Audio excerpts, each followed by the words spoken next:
the divine sleep, full audiobook. You were never awake. You only believed you were.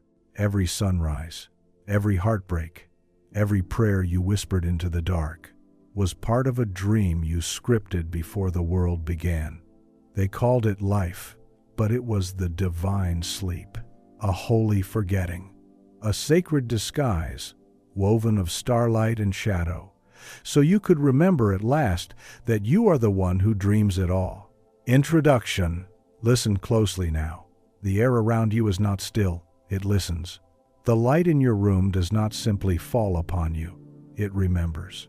You are not entering an audiobook. You are entering a temple, not of stone, but of awareness. The kind built in the secret place between heartbeats, where God whispers in your own voice. Everything you are about to hear is not being told to you. It is being remembered through you. You are not a student here. You are the ancient one, finally stirring from centuries of sleep. Do you remember the feeling, faint and distant, of standing before something vast, something older than memory itself? Perhaps you felt it once, under a sky too large to name, when the stars seemed to lean closer, as if recognizing you. That was no accident. That was the moment the veil trembled. The dream began to thin. You see, this world is not solid. It is thought made visible, sound made stone. Every breath you've ever taken is the echo of a word once spoken in the beginning. Let there be, and there was. But before that word, before the first dawn and the first heartbeat, there was you. The dreaming mind, the still witness, the sleeping God. In that deep, formless silence, you chose to forget. You entered the great play, clothed in time and story, to feel what eternity could never feel: loss, wonder, becoming. And as you fell into matter, into name and need and noise, you called it life. But the mystics called it something else: the divine sleep. For ages, you wandered the corridors of your own creation. You built empires and burned them. You loved and forgot your own face in the mirror of others. You searched for heaven while standing in its very heart. And now, you are remembering that the dream was never punishment, but a promise. That every moment of darkness was simply the night preparing the dawn. In this remembrance, the laws of the world begin to tremble. The walls of cause and effect soften. You realize that every event, every person, every ache in your chest was summoned by your own vibration, the frequency of your belief. Nothing ever happened to you. It all happened through you. The old texts hinted at it. Neville called it the law of assumption. The ancients called it the word made flesh. The physicists call it the observer effect. But all of them point to the same truth. You are the projector, not the screen. The power that makes galaxies spin is the same current that moves behind your thoughts. You need not reach for it. It is already breathing you. Every I am you whisper is a seed of creation. When you say, I am poor, the dream rearranges itself to prove you right. When you say, I am healed, the universe bends to make it so. You are the dreamer and the dream, bound in a loop of divine imagination. So, tonight, or whatever moment this finds you, let the words wash over you like a forgotten prayer. Feel them not with your mind, but with your remembering. Let the symbols fall away until only silence remains, and within that silence, listen. You might hear the pulse of your own divinity calling you home. This is not the beginning of a book. This is the return to your true nature. Each word is a lantern in the corridor of your forgetting, guiding you back to the throne within. Not a throne of power over others, but the power to command creation through awareness alone. Before this is over, you will remember that imagination is not escape, it is origin. You will remember that prayer is not asking, it is assuming. You will remember that God is not elsewhere, it is the I within the am. And when you do, you will awaken, not into a new world, but into the one you've been dreaming all along. Because heaven was never a place. It was a state of remembrance. This is your awakening, your resurrection from the sleep of forgetting. The curtain between worlds is thin now.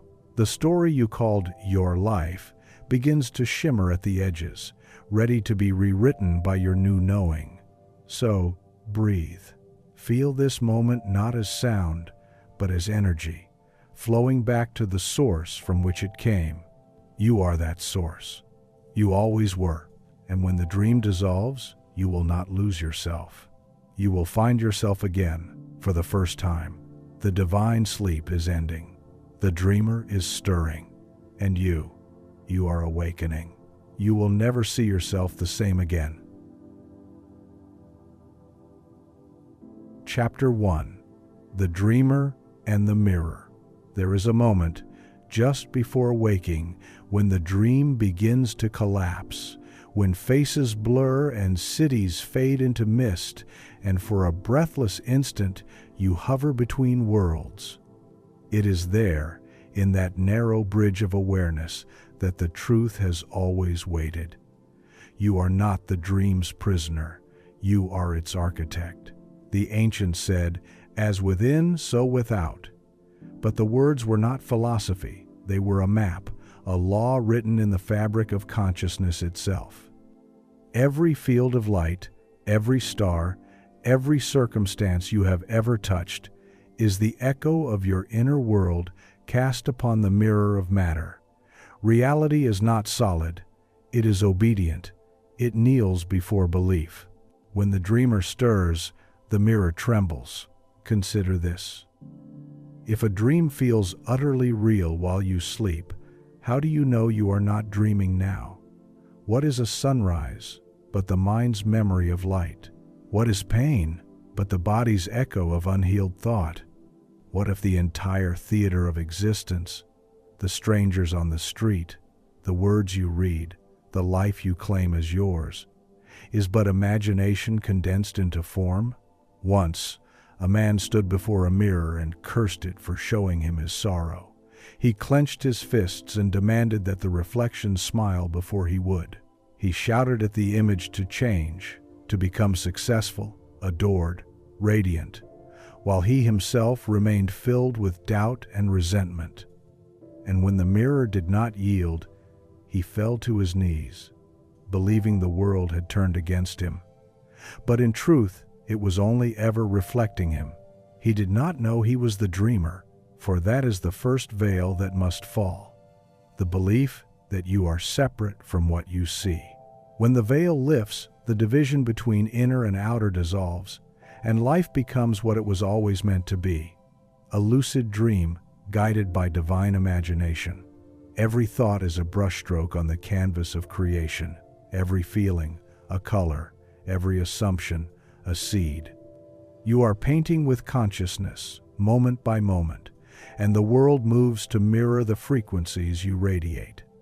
If you wish to change what appears before you, do not strike at the image. Change the dreamer behind it. Even the scriptures knew, we love him because he first loved us.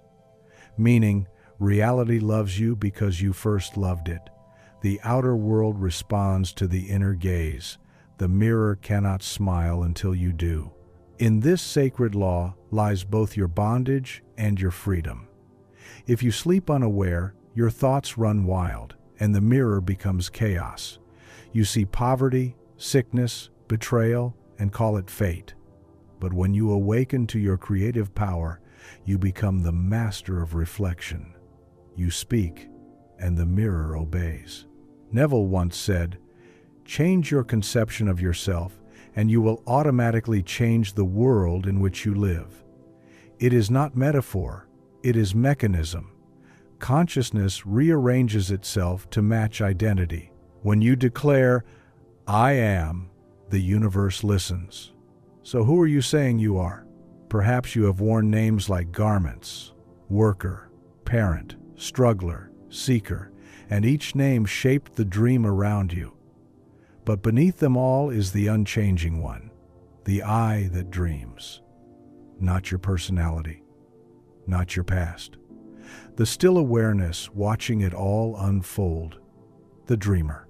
To awaken as the dreamer is not to escape the world, it is to see it as your own reflection. When the mirror shows conflict, you do not fight it. You adjust your vibration, you soften your belief, you choose a new assumption, and reality bends in time. This is the secret of miracles. They are not violations of law, they are expressions of higher law. When the dreamer shifts state, the dream must follow. Let us travel deeper.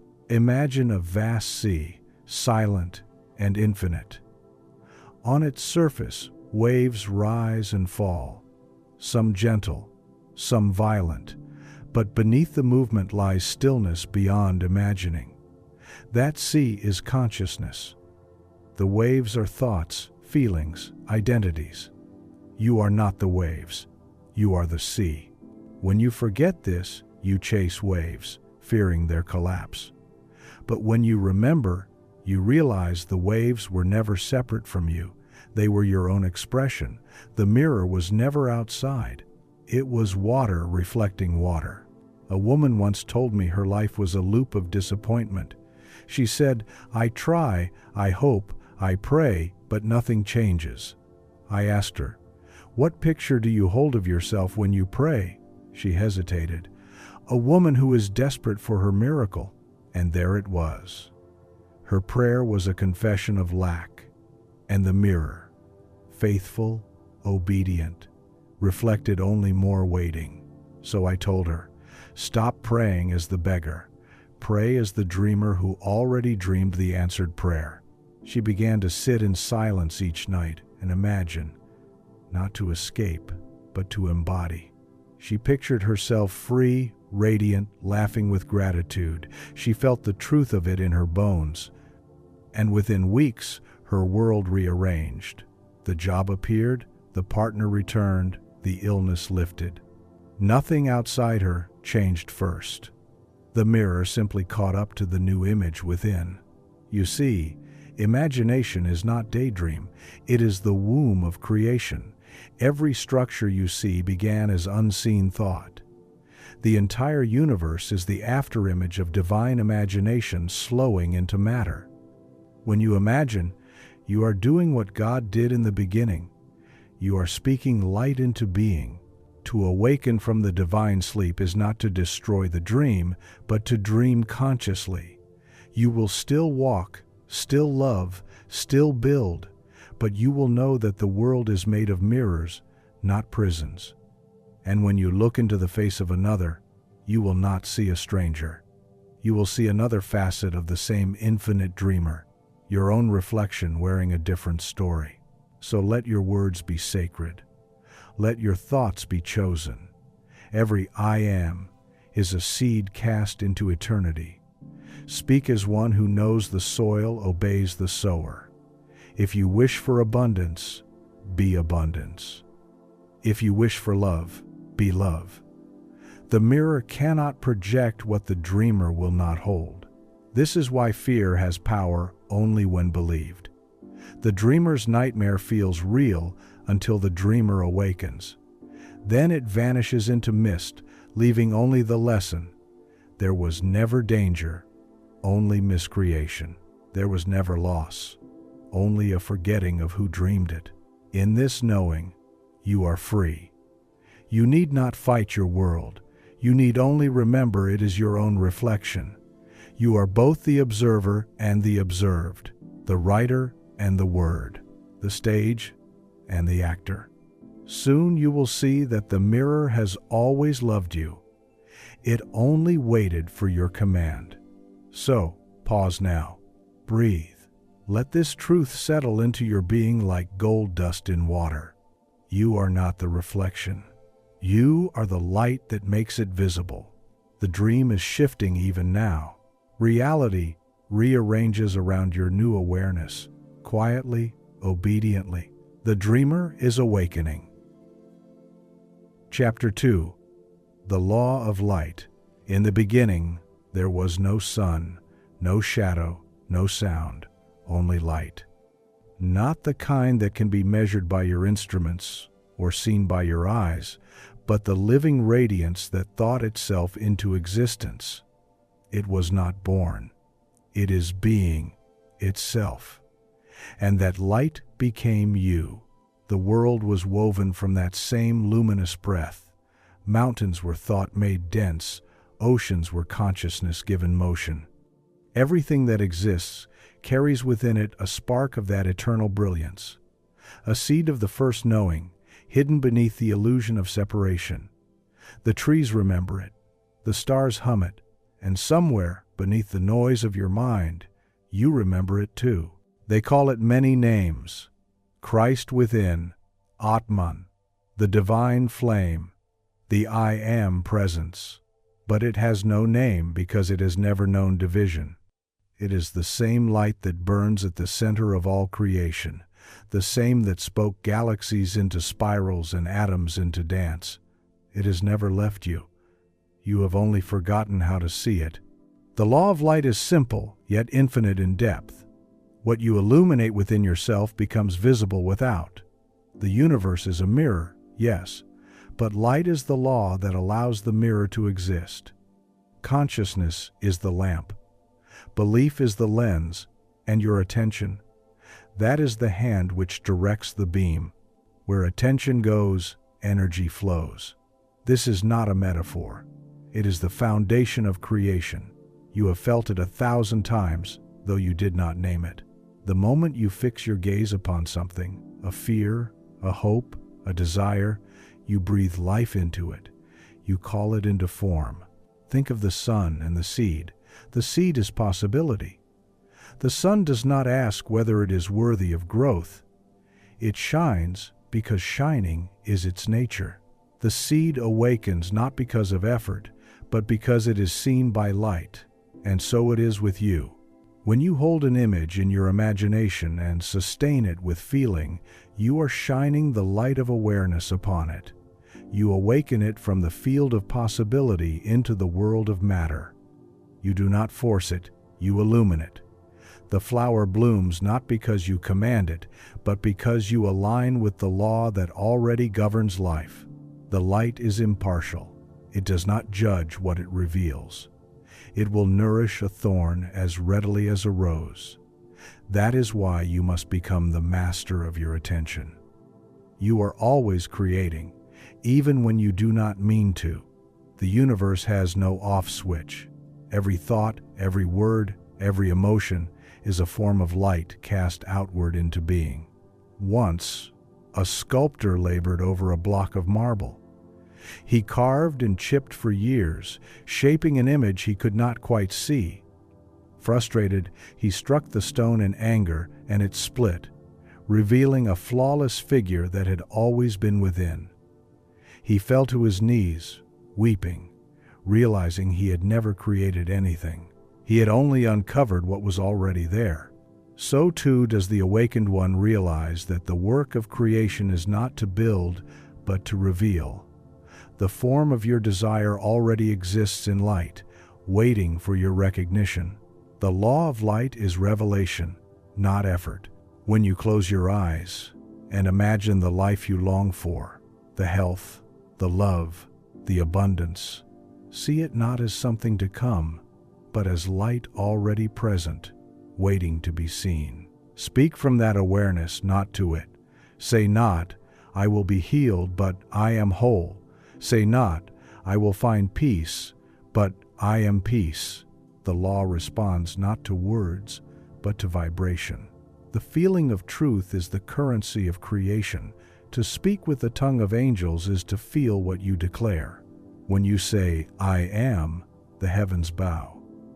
Every atom begins to move in obedience to that command, not because of who you are becoming, but because of who you already are. Light cannot be diminished, it can only be covered. Remove the veil of doubt, and the brilliance returns of its own accord. You have seen this law in motion countless times. When you enter a room heavy with sorrow, your heart feels it. When you meet someone radiant with joy, your spirit lifts. Energy transfers without words. You sense it because light recognizes itself. This is why the awakened presence transforms everything it touches, not through force, but through remembrance. A man once asked a teacher, "How can I become enlightened?" The teacher smiled and said, "Who told you you were not?" The man frowned. "But I am full of darkness," the teacher answered. "Then turn on the light." And the man understood nothing. He went away and meditated for years. He fasted, prayed, wandered deserts. Finally, exhausted, he gave up. In surrender, he looked up at the night sky and laughed through tears, realizing that the stars had never stopped shining. He had only been looking at the ground. That is the law of light. It was never absent. You were simply turned away. Your inner gaze determines your world. When you fix your mind on fear, you turn from the light, and the shadows seem to grow. But when you look again toward truth, even for a moment, the darkness vanishes, not because it was defeated, but because it was never real. Light does not battle shadow, it reveals. So the practice is not to fight, but to remember, to withdraw attention from illusion and rest it upon the eternal. Every act of fear is misplaced faith. Every act of love is alignment with law. Let your imagination become your altar. Each time you picture the life you desire, you are laying your offering upon that sacred space. Feel it as already done and give thanks before the evidence appears. Gratitude is the voice of light speaking back to itself. When you understand this, manifestation becomes effortless. You no longer chase. You no longer beg. You radiate. You shine because you are the sun, and what is yours gravitates toward your orbit by natural law. There is a frequency to every form: wealth, health, love, peace, and you cannot attract what you do not embody. You must become the light that reveals it. Every vibration seeks its likeness. The rich in spirit cannot remain in lack. The healed in consciousness cannot stay broken. The luminous cannot dwell in shadow. Do not seek the light as if it were lost. You are made of it. Even now, as you hear these words, the atoms of your being respond. The air thickens with awareness. The very molecules of your body are listening. For consciousness is not confined to thought. It is the law by which thought becomes flesh. You are not trying to find your power. You are remembering that you are it. You are the Word made visible. The divine sleep is ending because you are turning your face back toward the source of your own radiance. So close your eyes for a moment and breathe. Feel the pulse beneath your ribs. That is the rhythm of light moving through form. Feel the warmth behind your eyes. That is the eternal flame shining from within the dream. Whisper inwardly, without effort, "I am, not I will be, not I hope to be. I am, and know this." The moment you say it in truth, the law begins its work. Invisible forces stir, paths align. Coincidences unfold like constellations rearranging themselves to form your new destiny. You do not need to understand how. You need only to see that it is already so. The light knows what to do. Because in the end, you are not learning to create, you are remembering how to see. The law of light is not an achievement, it is a return. And when you awaken fully, you will see the world as it always was. Holy, responsive, alive with the reflection of your own divine glow. The dream will continue, but you will walk it as the lucid dreamer, awake in every breath, painting with light itself. For in truth, the light never left you. You only closed your eyes. Chapter 3. The Temple Within. There is a room inside you that no one has ever entered but God. It is older than your birth, untouched by time, and more vast than any cathedral built by human hands. The mystics called it the secret place of the Most High, The sages called it the inner chamber. But before any of those names were spoken, it was simply known as home. Every man and woman walks through life as a temple in disguise. We build towers, kingdoms, empires, but the holiest ground has never been marked by stone. It has always been consciousness, the living architecture of awareness. The body is the outer wall, the mind is the corridor. The soul is the altar where the eternal flame burns without end.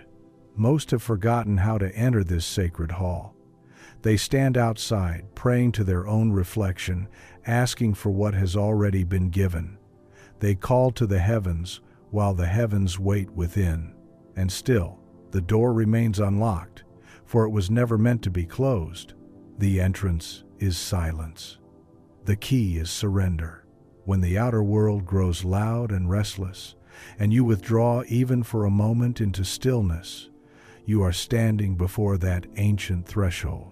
You may not notice it at first. It hums softly, like a breath before dawn.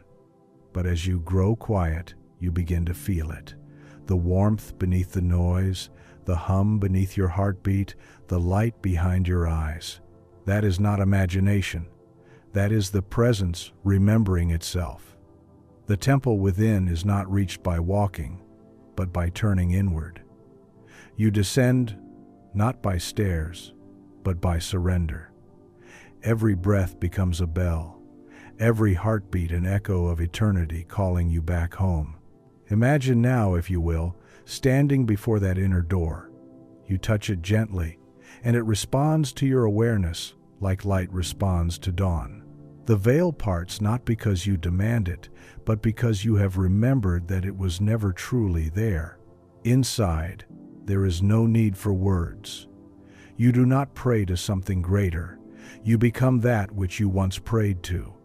The silence speaks in symbols and feeling. It does not tell you what to do. It shows you what you already are. Here lies the mystery of all creation.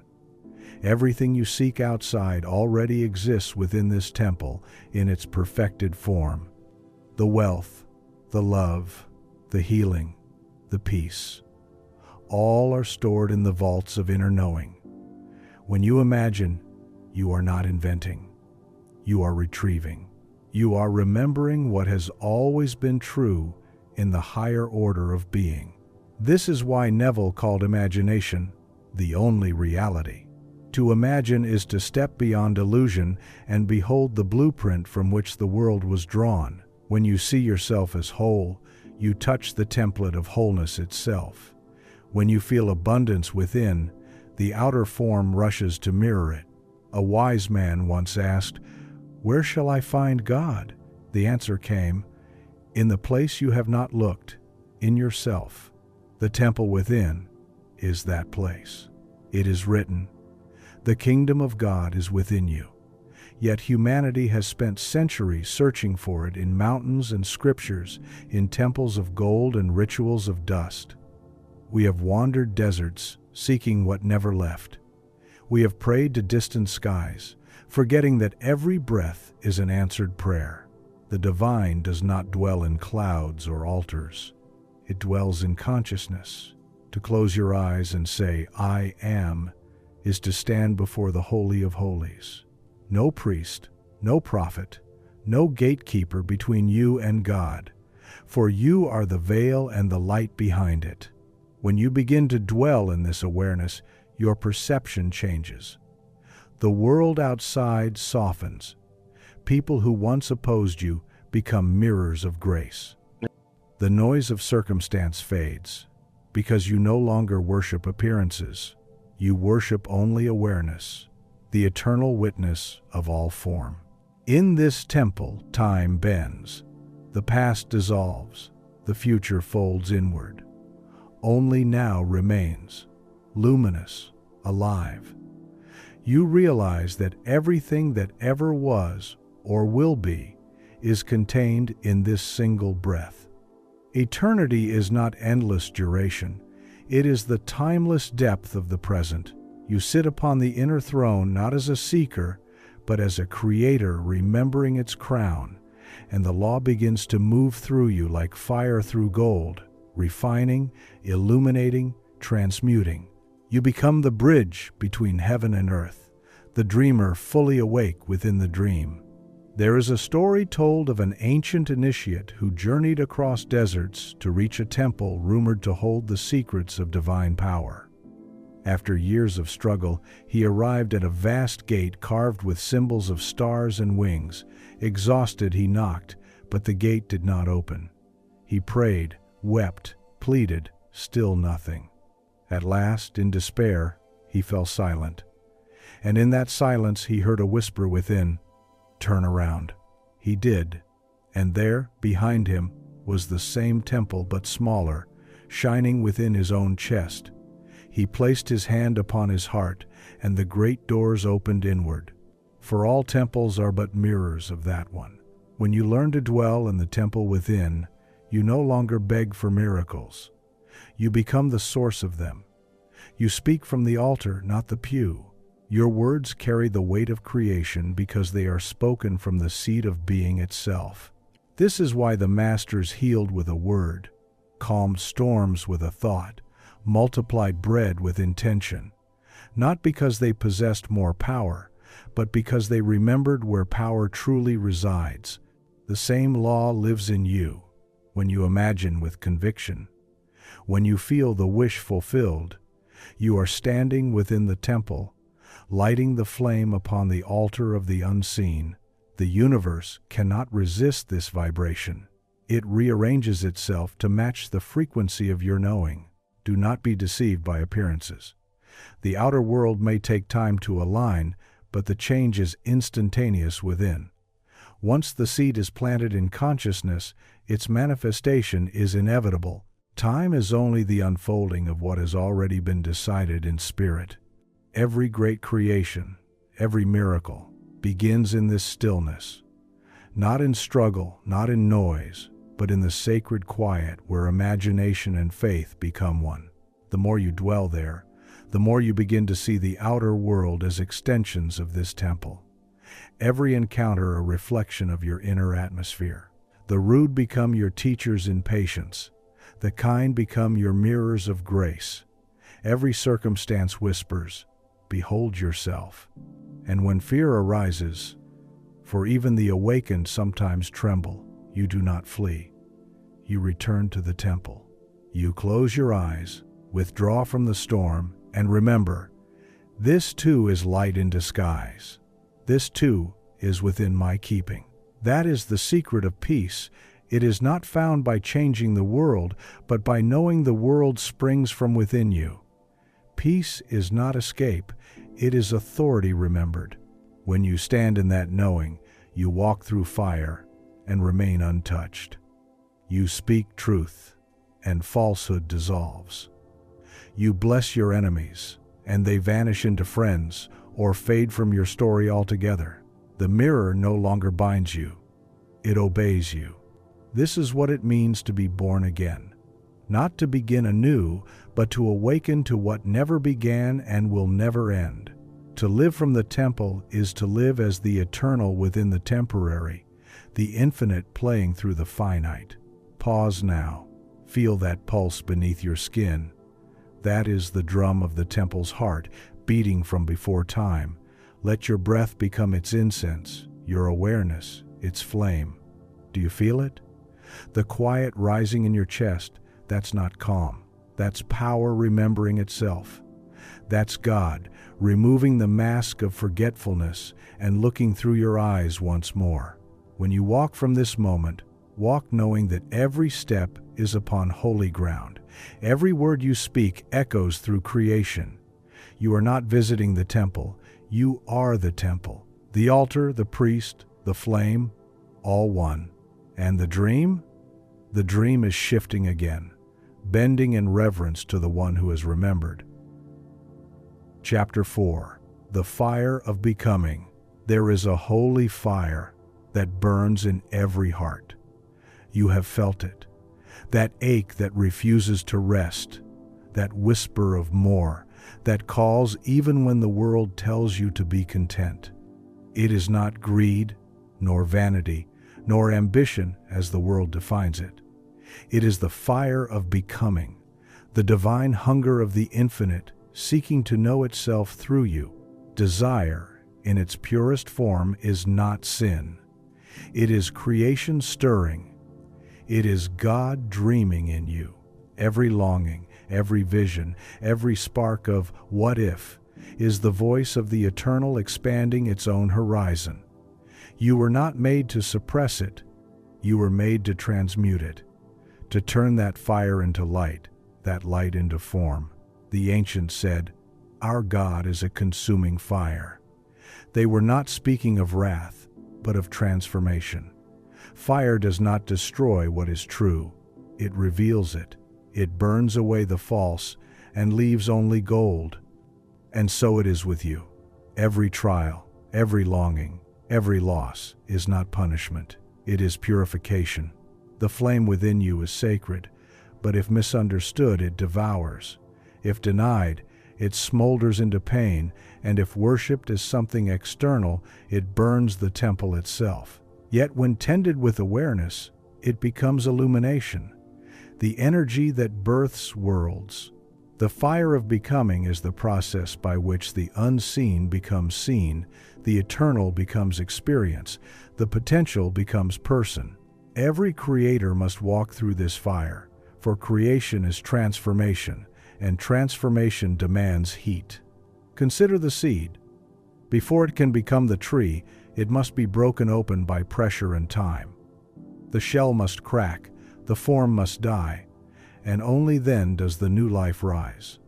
You call it struggle, but the seed calls it awakening. In the same way, every desire you hold contains within it the blueprint of its own fulfillment. The fire you feel is not punishment for wanting more. It is the life within the seed demanding to expand. You do not chase desire, you embody it. You become the vessel through which the infinite expresses a new aspect of itself. When you look at the stars, what do you think they are? Not distant lights, but memories of God burning in matter, reminders that all creation is fire taking shape. You too are made of that same light. The universe itself is one vast combustion of consciousness, love igniting into form, eternity bursting into time. This is why the awakened no longer fear their desires. They understand them as divine summons. To desire healing is to feel the divine will to restore balance. To desire abundance is to feel the divine will to expand expression. To desire love is to feel the divine will to unite what was never separate, but most have been taught to fear their fire. They call it dangerous, selfish, or worldly. They suppress it, dim it, pray for it to quiet, and when it will not, they drown it in distraction, but the fire does not die. It waits beneath the ashes, whispering, "I am still here." To awaken is to remember how to tend the flame, not to extinguish it, not to let it consume you, but to become its keeper. You feed it with imagination, guide it with purpose, honor it with gratitude. You do not run from it. You kneel before it, knowing it is the light of your own becoming. There was once a sculptor who carried a single block of marble across mountains. When asked why he labored so, he said, "Because there is an angel inside, and I must set him free.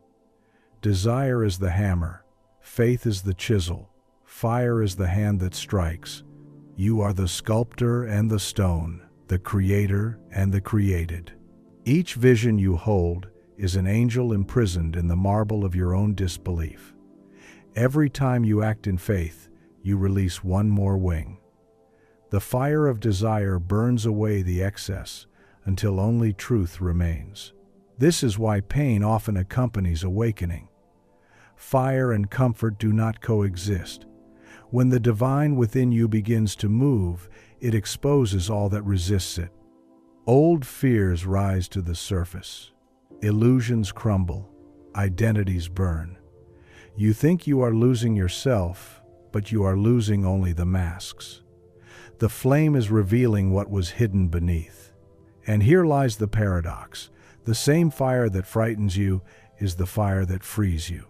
The pain of transformation is not destruction, it is resistance melting. The moment you stop fighting, the flame becomes light, and what once felt like chaos becomes clarity. You have seen this truth in nature. The forest burns, and from the ash, richer soil emerges. Volcanoes erupt, and new islands are born. Lightning strikes, and the air becomes fertile again. So too within you. Destruction and creation are one movement of divine evolution. When the fire comes, do not ask it to leave, ask what it has come to purify. Every challenge is an invitation to remember your power. Every loss is the clearing of old ground so something vast can take root. The divine never punishes, it refines.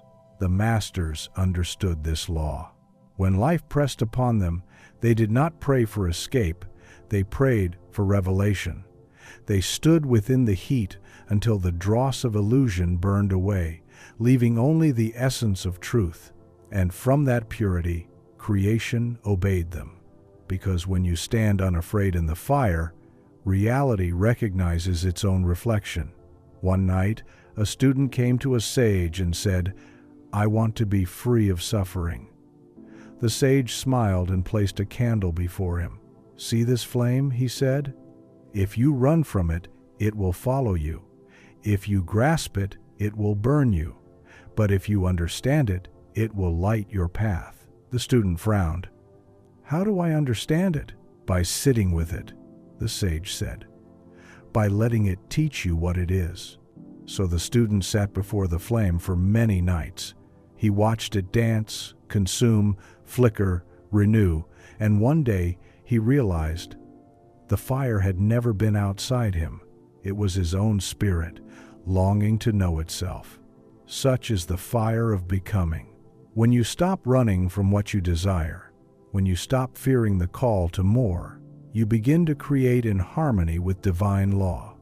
The energy that once caused anxiety becomes inspiration. The longing that once felt like lack becomes movement. The waiting becomes birth. You are not here to be small. You are here to burn brightly, to give form to the unspoken, to show God what it looks like to be you. The dreamer does not fear the dream. The flame does not fear its own heat. The fire asks one thing only, that you remember your nature as its keeper. Do not let your fire be consumed by distraction, nor smothered by doubt. Each time you speak, "I am," you feed it.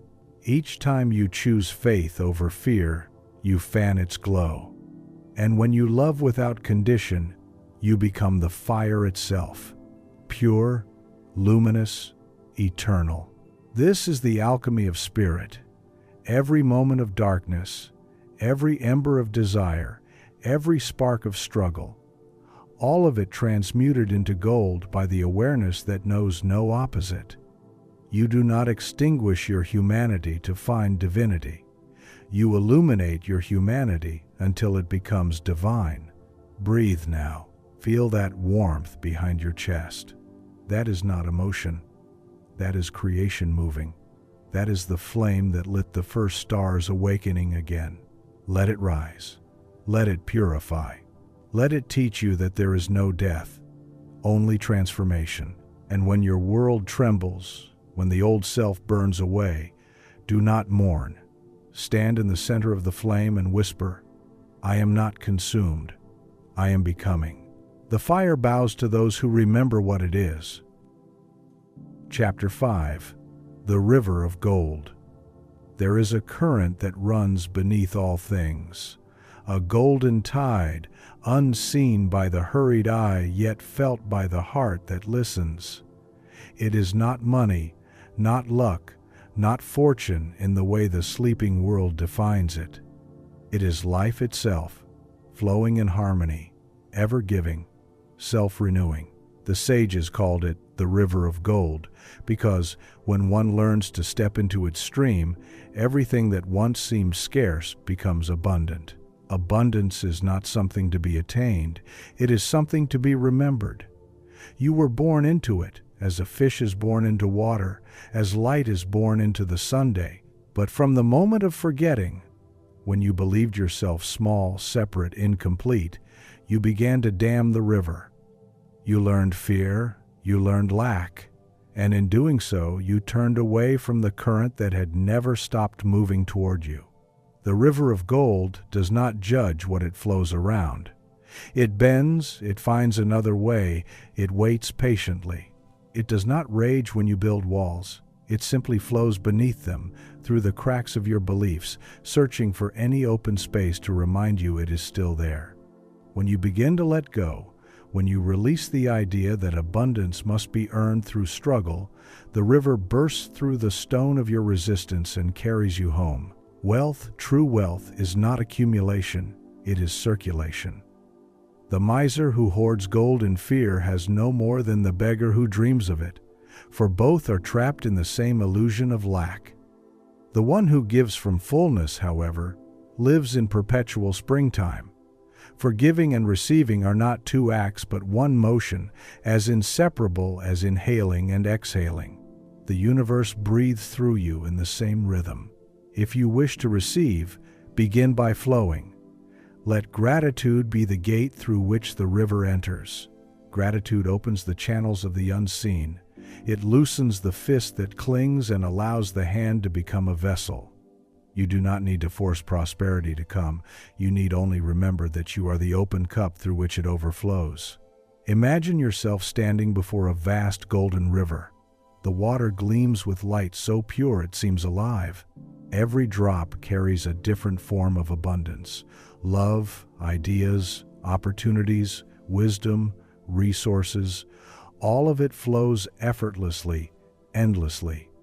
And now, imagine that the only thing that determines what you receive is how much you are willing to open your hands. The river does not withhold, it cannot. It gives according to your readiness to receive. The old prophets understood this when they spoke of faith as the substance of things hoped for. Faith is not belief in something far away. It is the inner act of opening the hand. You do not beg the river to flow. You align yourself with its movement. You turn your palms upward, and suddenly the water that once seemed to pass you by begins to fill every vessel of your life. There was once a traveler who wandered into a barren land, where the people complained that their wells had run dry. They prayed for rain, they sang for it, but the sky remained silent. The traveler knelt beside one of the cracked wells, placed his ear to the earth, and listened. After a long stillness, he said, "The water is not gone. You have only forgotten how to dig." He took a single tool and began to break the ground. Others watched, some laughing, some curious. After hours of effort, the earth began to glisten. A trickle appeared, then a stream, and before nightfall, the well was overflowing. The people rejoiced and asked, "What magic have you done?" He smiled and said, "None. The water was always there. I simply remembered where to look." So it is with abundance. The well was never empty. Your awareness simply wandered away from it. The digging is your return to gratitude, your surrender to flow, your willingness to release fear. When you understand that all wealth is energy, you begin to see money not as numbers but as motion. To chase it is to run downstream, exhausting yourself. To align with it is to become the river itself. You let it pass through you, spending with joy, giving without fear, receiving without guilt, and it multiplies because it recognizes a channel open to divine use. There is an order to this flow. The river of gold moves through faith, not force. It obeys vibration, not demand. The anxious mind that says, "I need more," creates turbulence, while the heart that whispers, "I have enough," calms the water until it reflects heaven again. The still surface becomes the mirror through which new opportunities appear. Everything in creation echoes this law. The sun does not ration its light. The earth does not hoard its fruit. The tree does not count its leaves before letting them fall. Life gives, and in giving, renews itself. You are no different. To live in harmony with the river of gold is to mirror its generosity, to become the same current that feeds you. If you ever doubt your worthiness to receive, look to nature. The flower does not question whether it deserves the rain. It opens, and the rain falls. The ocean does not question whether it deserves the moon's pull. It yields, and the tides obey. So too you must learn to open, to yield, to trust that abundance seeks you more earnestly than you seek it. The awakened ones walk through the world with a quiet knowing. They do not chase opportunity, they magnetize it. They understand that wealth, like light, gathers around those who remember their source. Every action they take is born of completeness, not lack. They give because they have, and they have because they give.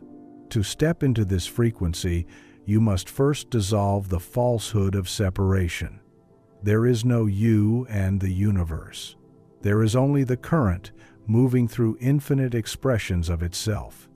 When you understand that every act of giving is the universe transferring abundance from one part of itself to another, fear vanishes. You see that to give is to bless yourself, to receive is to honor another. So practice this knowing. When you pay for something, whisper inwardly, "I release this in joy," and it returns multiplied. When you receive, say, "I open my heart to the flow, and I am one with it."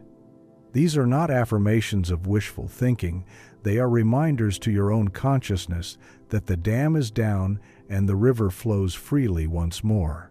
Remember, too, that wealth is not measured by possession but by perception. The richest man in fear is poorer than the beggar in gratitude. The one who knows he lives in a giving universe cannot remain in lack, for his faith magnetizes the evidence. To walk in awareness of the river of gold is to walk in the vibration of enough. There was a widow in an ancient village who possessed only a jar of oil. A prophet told her, "Pour it out." She hesitated. "But it is all I have." The prophet said, "Pour it and see." She began to pour, and as long as she poured, the oil multiplied. Only when she stopped did it cease. This is the rhythm of abundance. As you pour, it flows. As you cling, it stops. The universe mirrors your faith, not your fear. When you know that what you give cannot be lost, you become a conduit of endless creation. So let your heart give. Give words of kindness. Give time. Give gratitude. Give beauty. The river responds to the smallest acts, for in them it recognizes itself.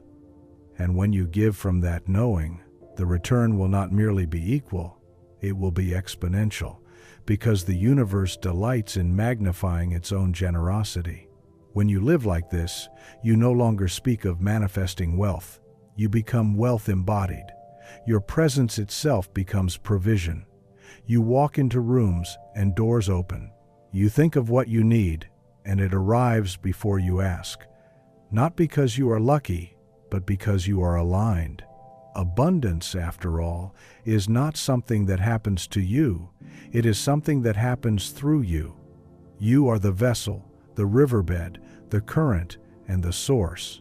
The gold flows wherever you believe it can. Breathe now. Feel the pulse of that golden current within your chest. It is not outside you.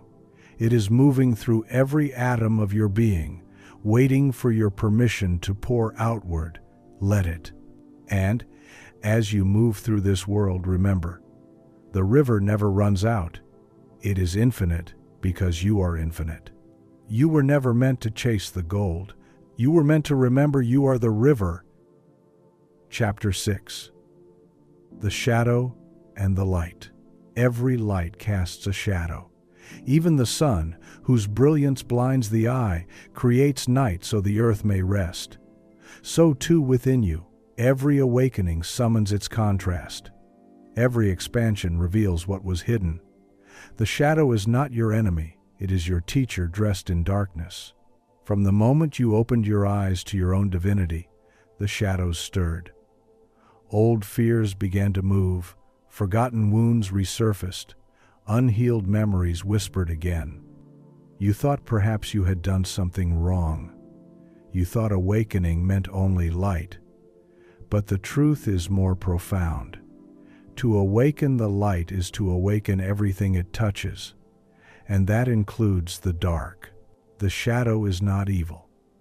It is simply unexamined light. It is the part of you that still believes it is separate from the whole. The forgotten, the rejected, the unloved aspects of self gather in the dim corners of consciousness, waiting not for punishment, but for recognition. They are fragments of the dream still longing to be seen. When you were a child, you learned to divide the world, good and bad, right and wrong, holy and unholy. You learned that certain feelings were acceptable, joy, politeness, obedience, and others were dangerous, anger, desire, doubt. And so you buried them, deep beneath the floorboards of the mind, hoping that what is unseen would simply cease to exist. But it did not. Energy cannot die, it can only wait. And now, as the light of awareness grows within you, that buried energy begins to rise. It feels like chaos, it feels like confusion, it feels like failure. But it is none of these, it is resurrection. The shadow rises not to destroy you, but to be redeemed. Picture yourself walking through a vast cathedral at night. The only light is a single candle in your hand. Every step forward reveals more of the space. Walls emerge. Stained glass glows faintly in the distance. But with each new corner illuminated, shadows lengthen behind you. This is the nature of illumination. It reveals everything. You cannot bring light into a place without awakening its opposite. The ancient mystics knew this. They said, "The light and the dark are one dance. The shadow bows before the light, and the light bows before the shadow."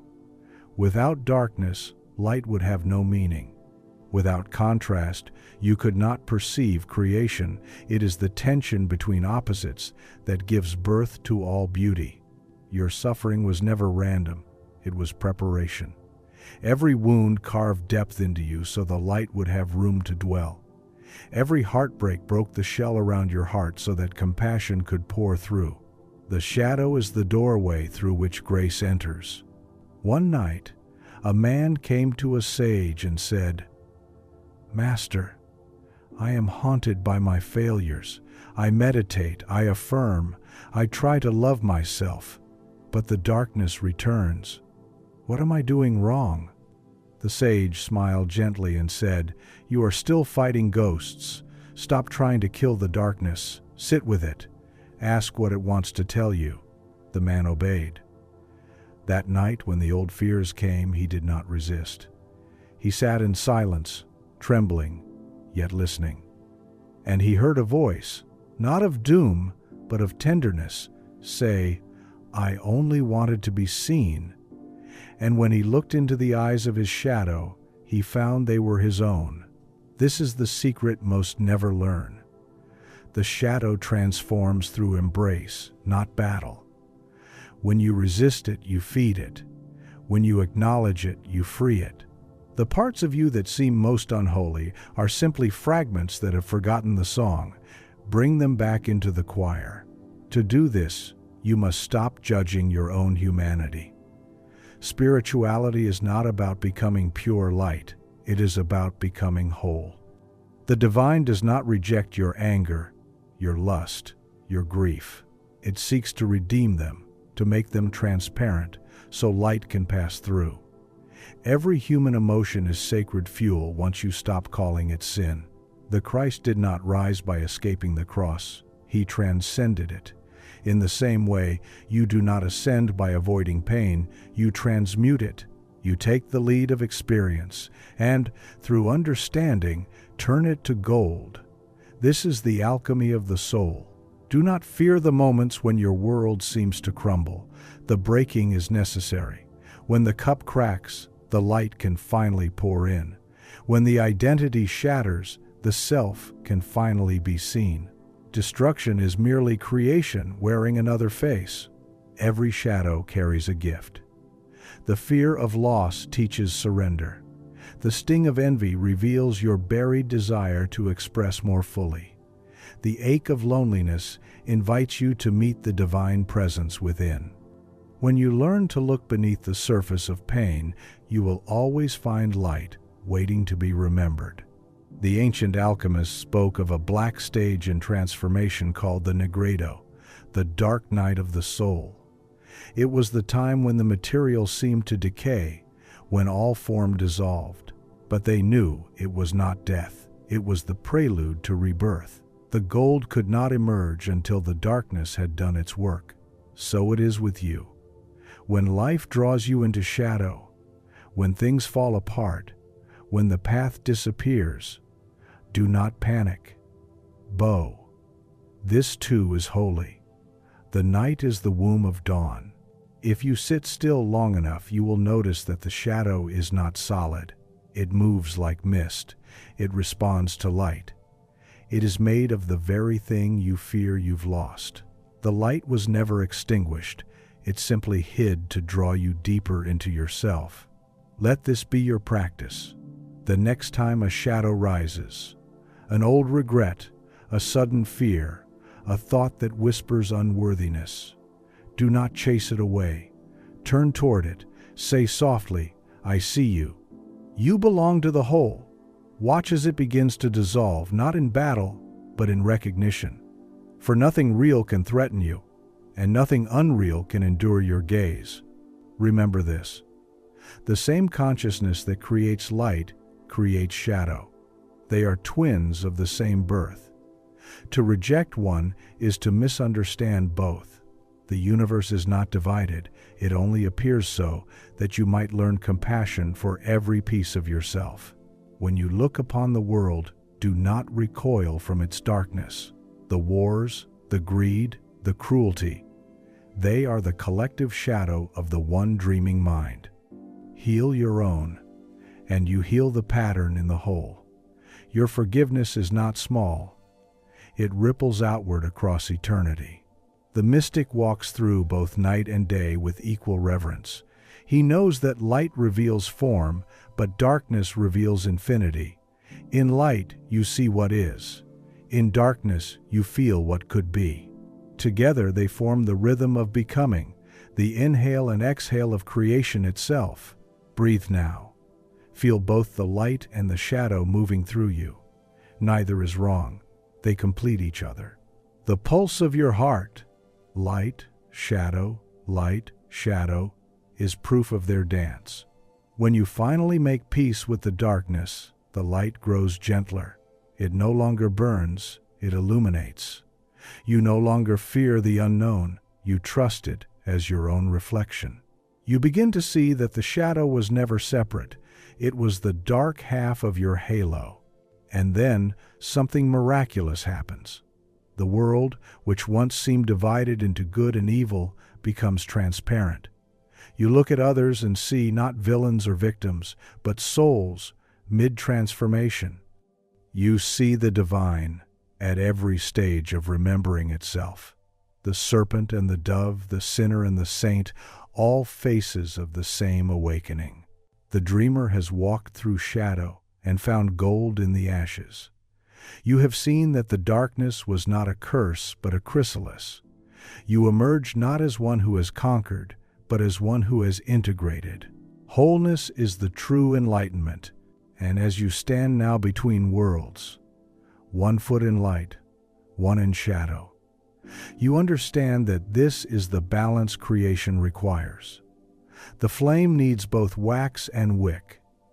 The dawn needs both night and day to exist. You were never meant to destroy the darkness. You were meant to illuminate it from within.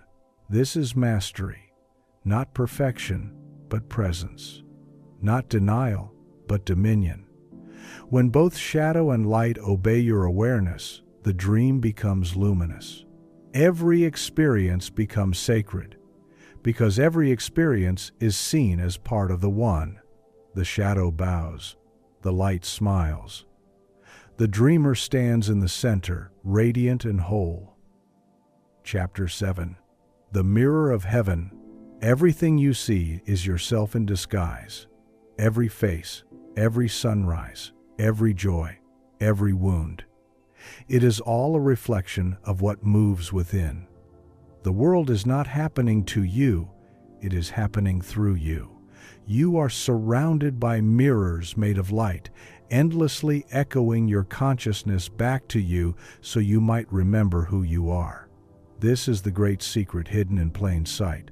Reality is not a place, it is a projection. The entire cosmos is the infinite mind dreaming in form. Heaven and earth are not two realms, but two sides of the same mirror. The visible is the shadow of the invisible, and the invisible shapes itself according to what you believe to be true. The mystics called this law correspondence. As within, so without. The outer world is an obedient servant to the images impressed upon it from within. It does not argue, it reflects. You are not a victim of circumstance.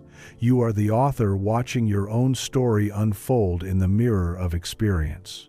Look closely, and you will begin to see the pattern. The people who appear in your life carry your unspoken lessons. The opportunities that come or go mirror your faith or your doubt. Even the weather sometimes seems to respond to your state of being. It is not superstition, it is synchronicity, the natural consequence of consciousness recognizing itself. The mirror has no power of its own. It cannot change the image it reflects. If you wish to see something different, you must change the one who is looking. This is the first act of creation, to withdraw your focus from the reflection and turn it inward to the source. When you look into the mirror and smile, the reflection smiles back, but try to make the reflection smile first, and you will wait forever. So it is with life. The outer world cannot move until the inner world shifts. When you change your vibration, the universe rearranges itself to match your new frequency. There is a story told in the East about a wise man who sat before a lake every morning. One day a stranger approached and asked what he saw in the water. The sage said, "I see God." The man leaned over and looked. "But I only see my own face." The sage smiled. "Yes," he said, "that is what I mean. The mirror of heaven shows you only yourself, but it shows you in infinite forms. You have mistaken the reflections for something separate, forgetting that the light that makes them visible is your own. When you fall in love, you are meeting your own beauty in another face. When you encounter cruelty, you are seeing a forgotten wound asking for mercy. The mirror does not lie, but it also does not condemn. It simply reflects until you learn to see. To awaken in this dream is to realize that you are both the image and the light that projects it. You are the painter and the canvas, the music and the listener. Creation becomes a living feedback loop, an ever-evolving conversation between your inner and outer worlds. At first, this realization can feel overwhelming. If everything is a mirror, then nothing is random. The pain you experience cannot be blamed on another. It must be understood as a message. But this is not punishment. It is empowerment. It means that every pattern can be changed by altering the vibration that gave rise to it.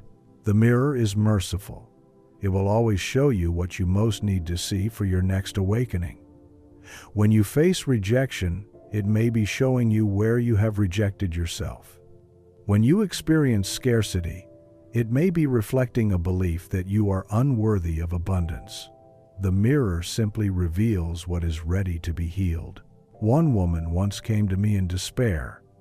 "Everything I love leaves," she said. "People, jobs, chances, they vanish. Why does the universe take from me?" I asked her gently, "When something leaves, what do you feel?"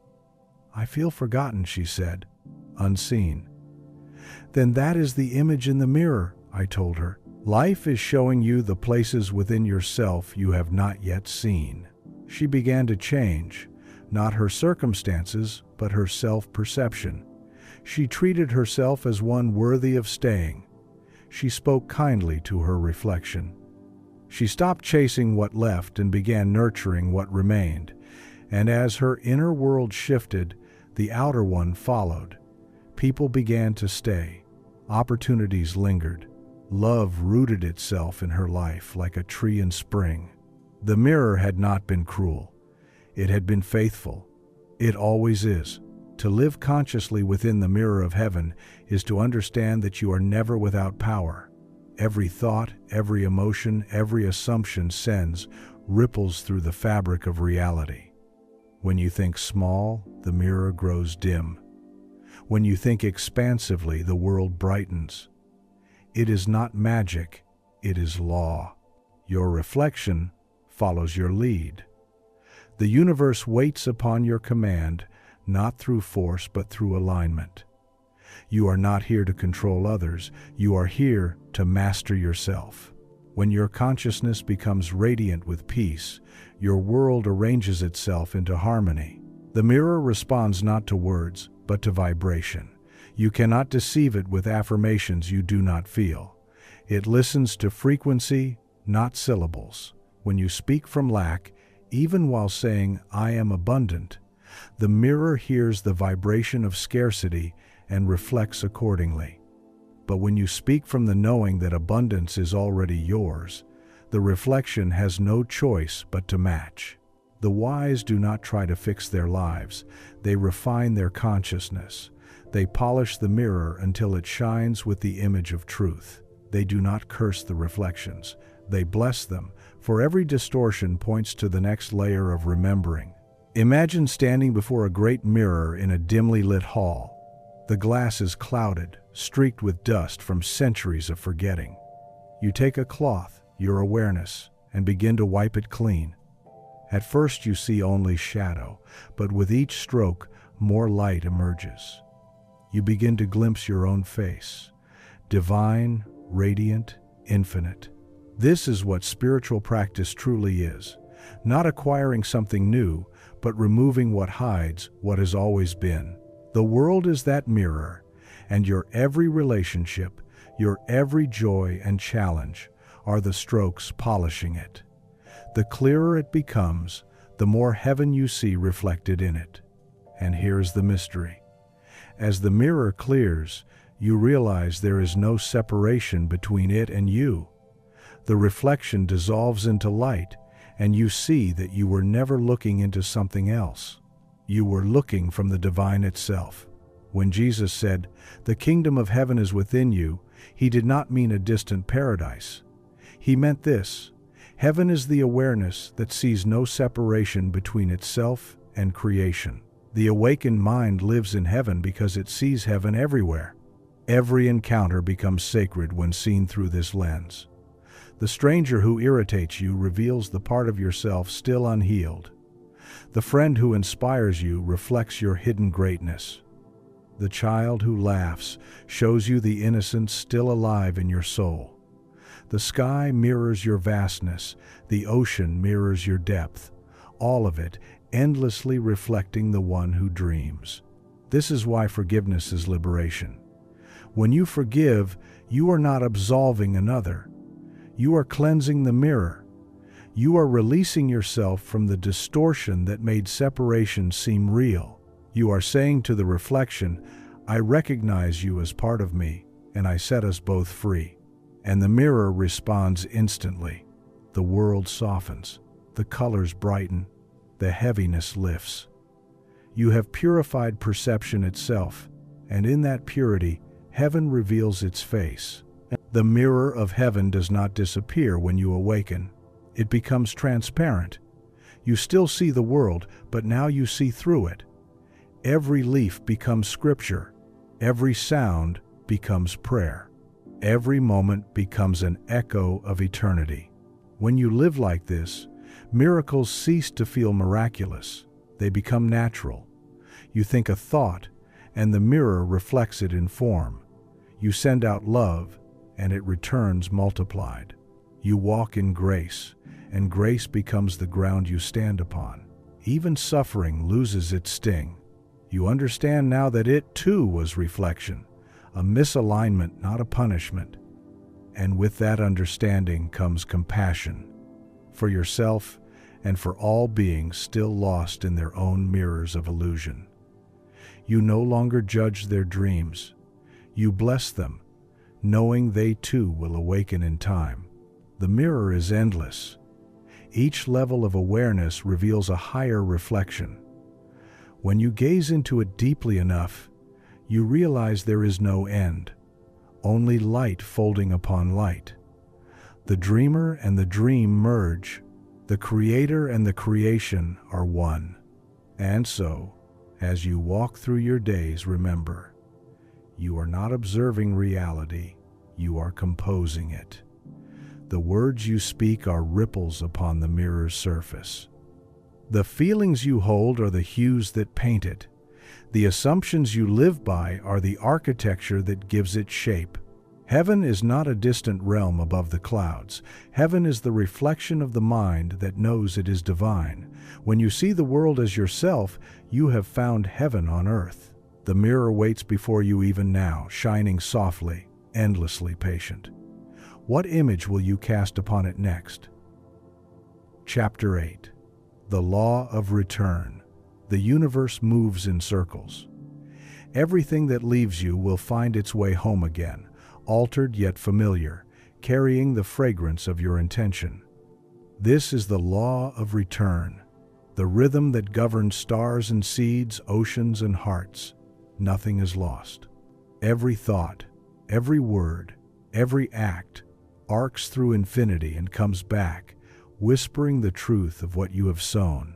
This law is not vengeance, it is balance. The universe does not punish, it mirrors. It takes the shape of your vibration and hands it back to you, not as reward or retribution, but as revelation. Life is the echo of consciousness. The voice you use when you speak into the world becomes the voice the world uses when it speaks to you. You have felt it, though you may not have named it. The kindness offered that returned tenfold. The resentment held that seemed to multiply. The coincidence that arrived like an answer to a forgotten prayer. None of it is random. The law of return is the hidden geometry behind every event, weaving harmony into the apparent chaos of living. In the beginning, you were told that what you do to others will be done to you. But this is not morality, it is mechanics. There are no others. The you and the they are two waves on one ocean. When you give, you are giving to yourself. When you harm, you are disturbing your own peace. When you bless, you drink the blessing before it ever leaves your lips. Energy is cyclical. Nothing leaves without returning. When a star burns, its ashes become new galaxies. When a river evaporates, it returns as rain. When a thought leaves your mind, it travels the invisible currents of creation and returns as experience. You are living within your own echo. This law explains why masters speak carefully, why mystics guard their thoughts as treasure. They know that each idea is a seed, and each seed will find soil. You cannot plant despair and harvest joy. You cannot sow fear and reap freedom. The harvest is always the reflection of the seed. Yet the law is merciful. The moment you choose a new vibration, you alter the trajectory of return. Life does not bind you to your past. It waits for your next word. The universe is fluid, not fixed. The past becomes new when seen through the eyes of understanding. You are forgiven the moment you understand. There was once a poet who cursed the heavens in his youth, angry at loss and loneliness. He shouted to the sky, "Why have you abandoned me?" Years later, in a quiet garden, he heard the wind repeat his words, not in wrath, but in sorrow.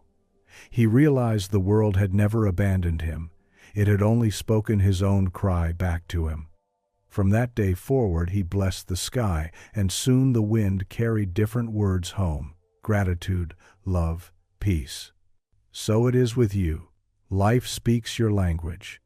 It cannot help but echo what you believe. When you live in suspicion, you find evidence of betrayal.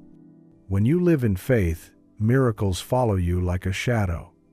The law of return is absolute, but it is also immediate in mercy. Change your tone, and the universe changes its echo. To work with this law consciously is to become deliberate in energy. Each morning, before words pass your lips, listen for the quality of your vibration. Are you speaking from fullness or fear, from trust or tension? The tone of your thoughts becomes the climate of your day.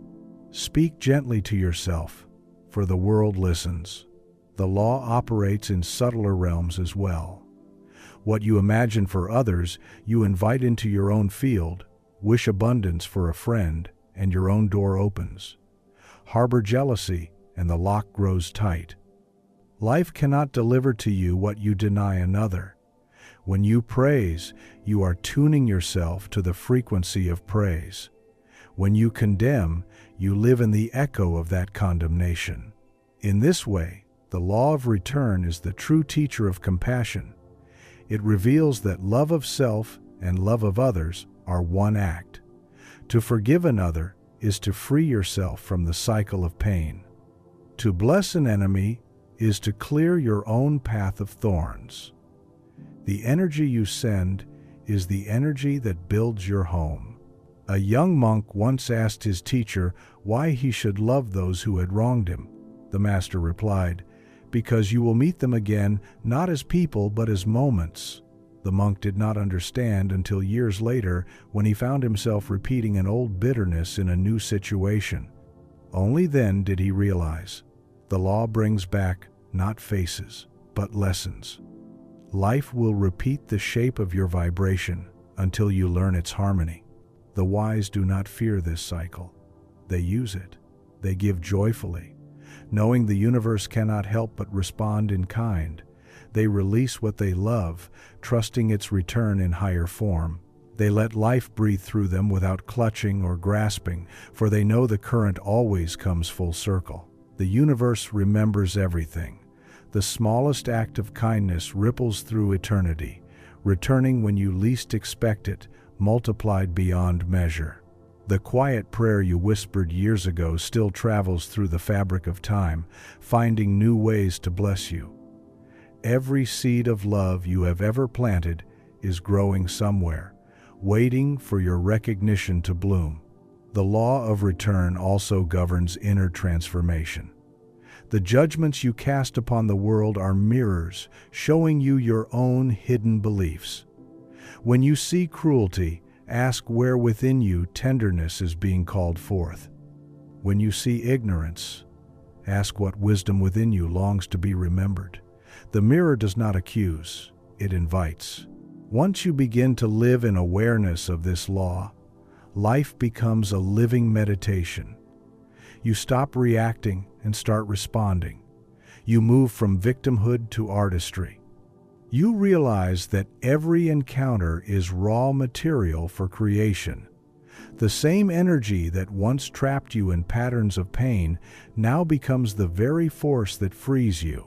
To master this law, one must also master patience. The river does not rush its return, it flows by natural rhythm. The harvest does not appear the day after the seed is sown. The timing of return is the wisdom of the universe ensuring that all is balanced.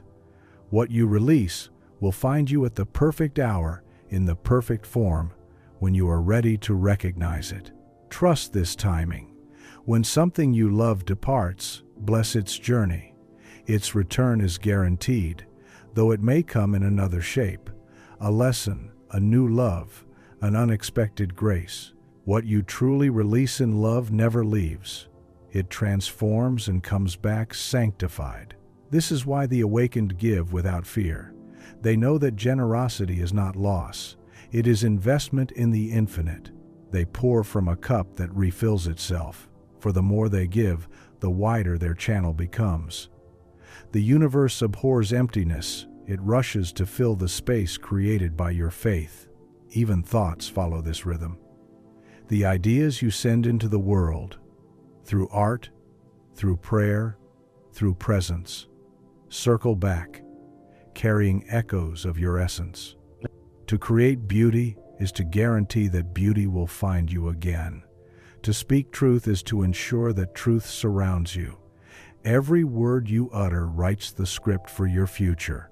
The law of return is the heartbeat of eternity. Each beat goes out. Give, express, breathe. And each beat comes back.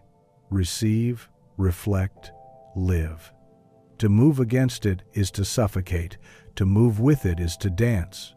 When you align with its rhythm, life becomes effortless. The universe begins to conspire in your favor because you have become part of its breath. Breathe now. Feel the inhale and the exhale, the giving and the receiving. This is the law written into your very body. You were designed to live in flow. When you hoard breath, you die. When you share it, you live. So it is with everything. The next time you act, remember, the motion will return. If you wish for peace, sow peace. If you wish for love, give love. If you wish for abundance, celebrate another's gain. The universe cannot give you what you withhold from another aspect of itself. And when something returns to you, whether joy or challenge, welcome it. Say, I see you.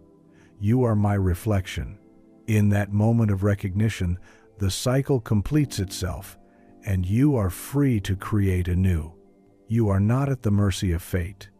You are the rhythm itself, the giver, the receiver, the circle unbroken. The law of return is not outside you.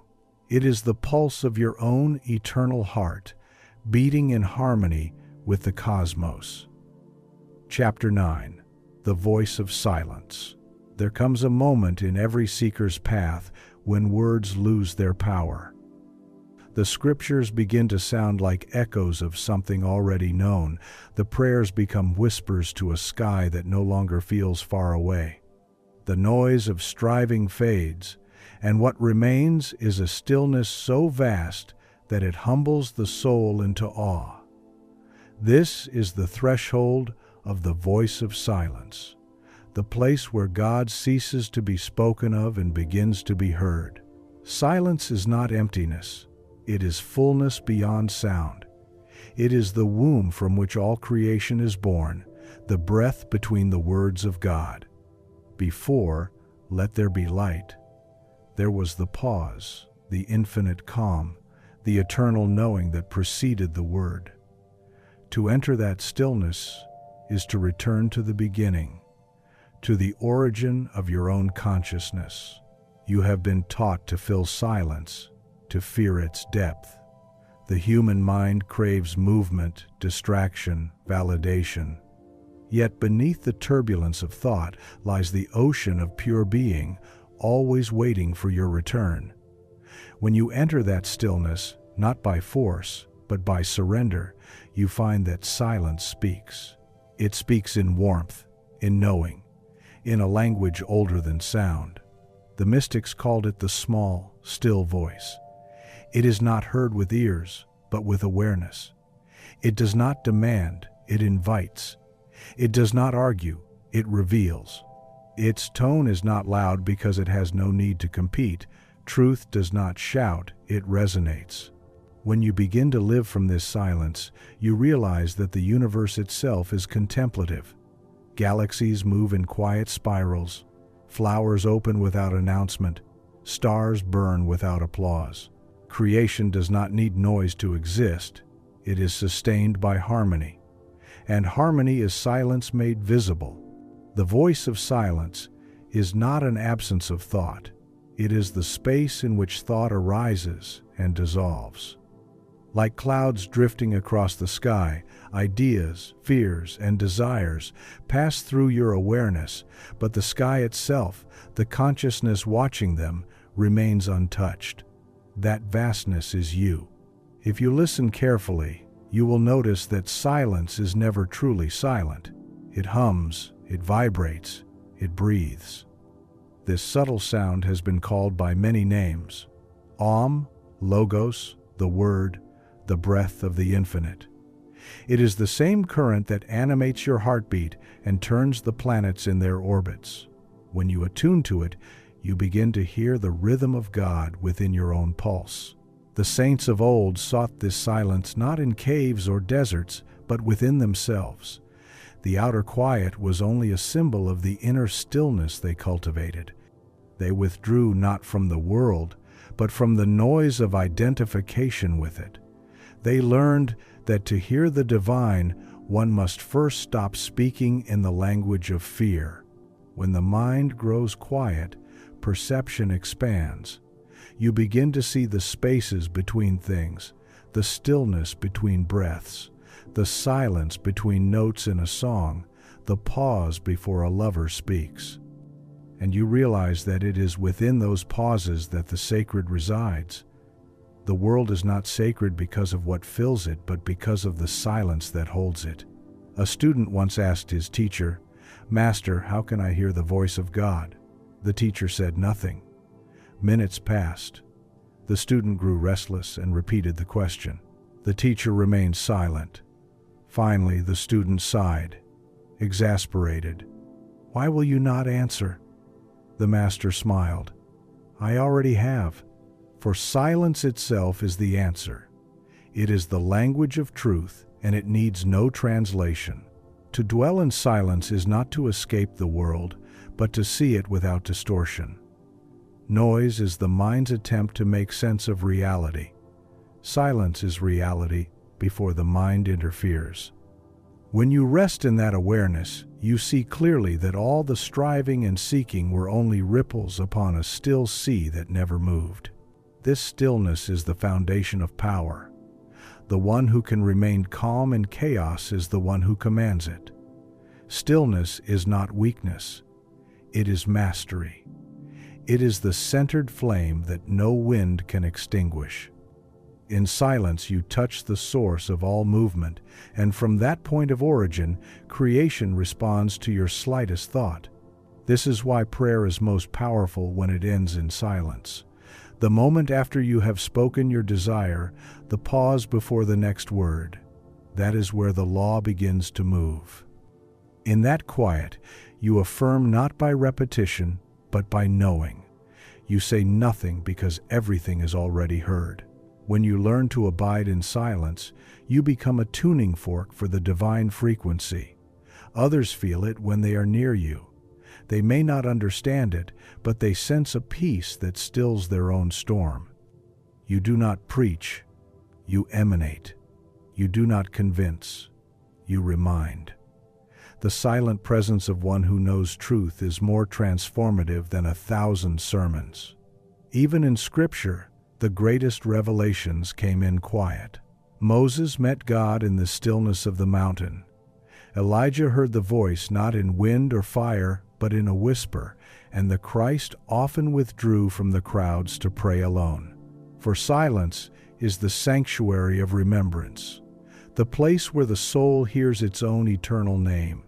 When you close your eyes and breathe, notice the space between the inhale and exhale. That is the door. Slip through it. There, in that single moment of suspension, the world falls away.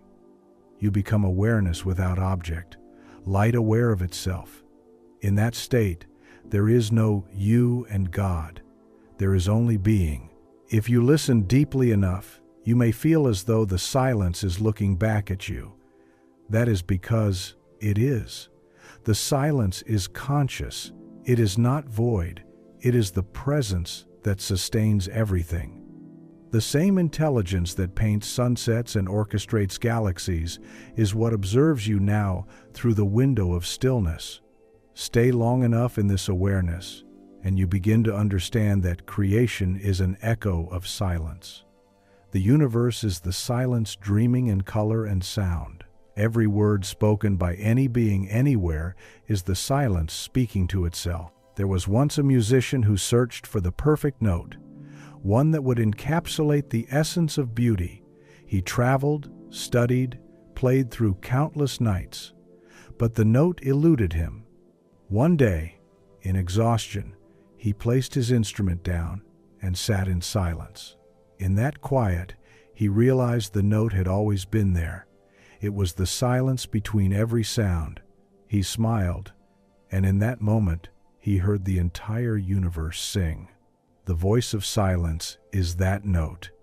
It is the song that never ends.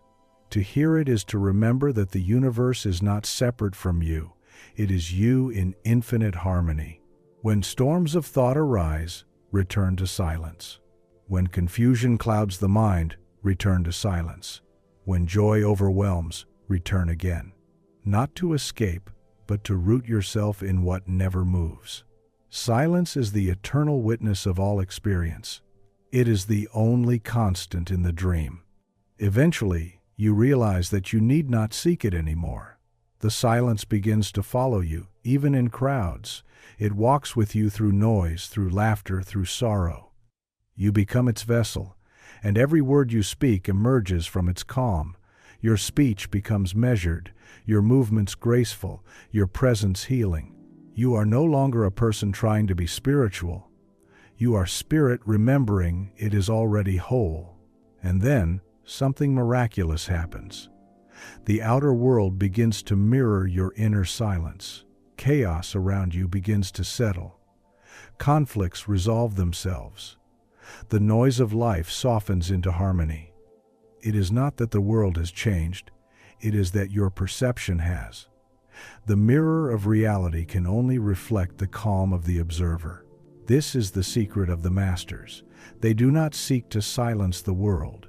They become the silence within it. They are like the eye of a hurricane, utter stillness surrounded by motion.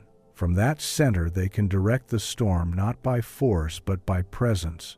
So, when you next find yourself lost in noise, when your mind races, your heart aches, your life feels tangled, stop, close your eyes. Withdraw for a moment into the temple of silence within your chest. Breathe. Listen. Do you hear it? The pulse beneath the breath, the hum beneath thought. That is it.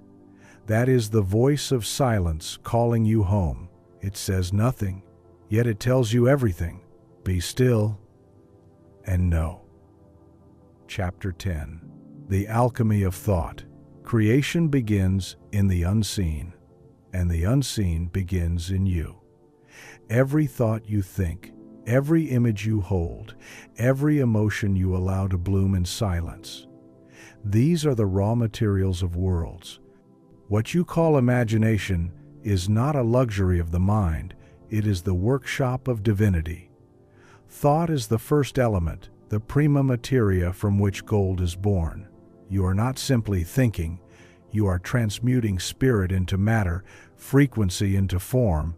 The ancients called this alchemy, the art of turning base metals into gold. But the true alchemist was never concerned with lead or iron. The true alchemist knew that the real transformation occurs within. Lead is fear, gold is love, the furnace is consciousness. When you understand this, you see that every thought is a crucible, every feeling a fire, and every belief the mold that shapes your destiny. The universe is a mirror, yes, but it is also a laboratory.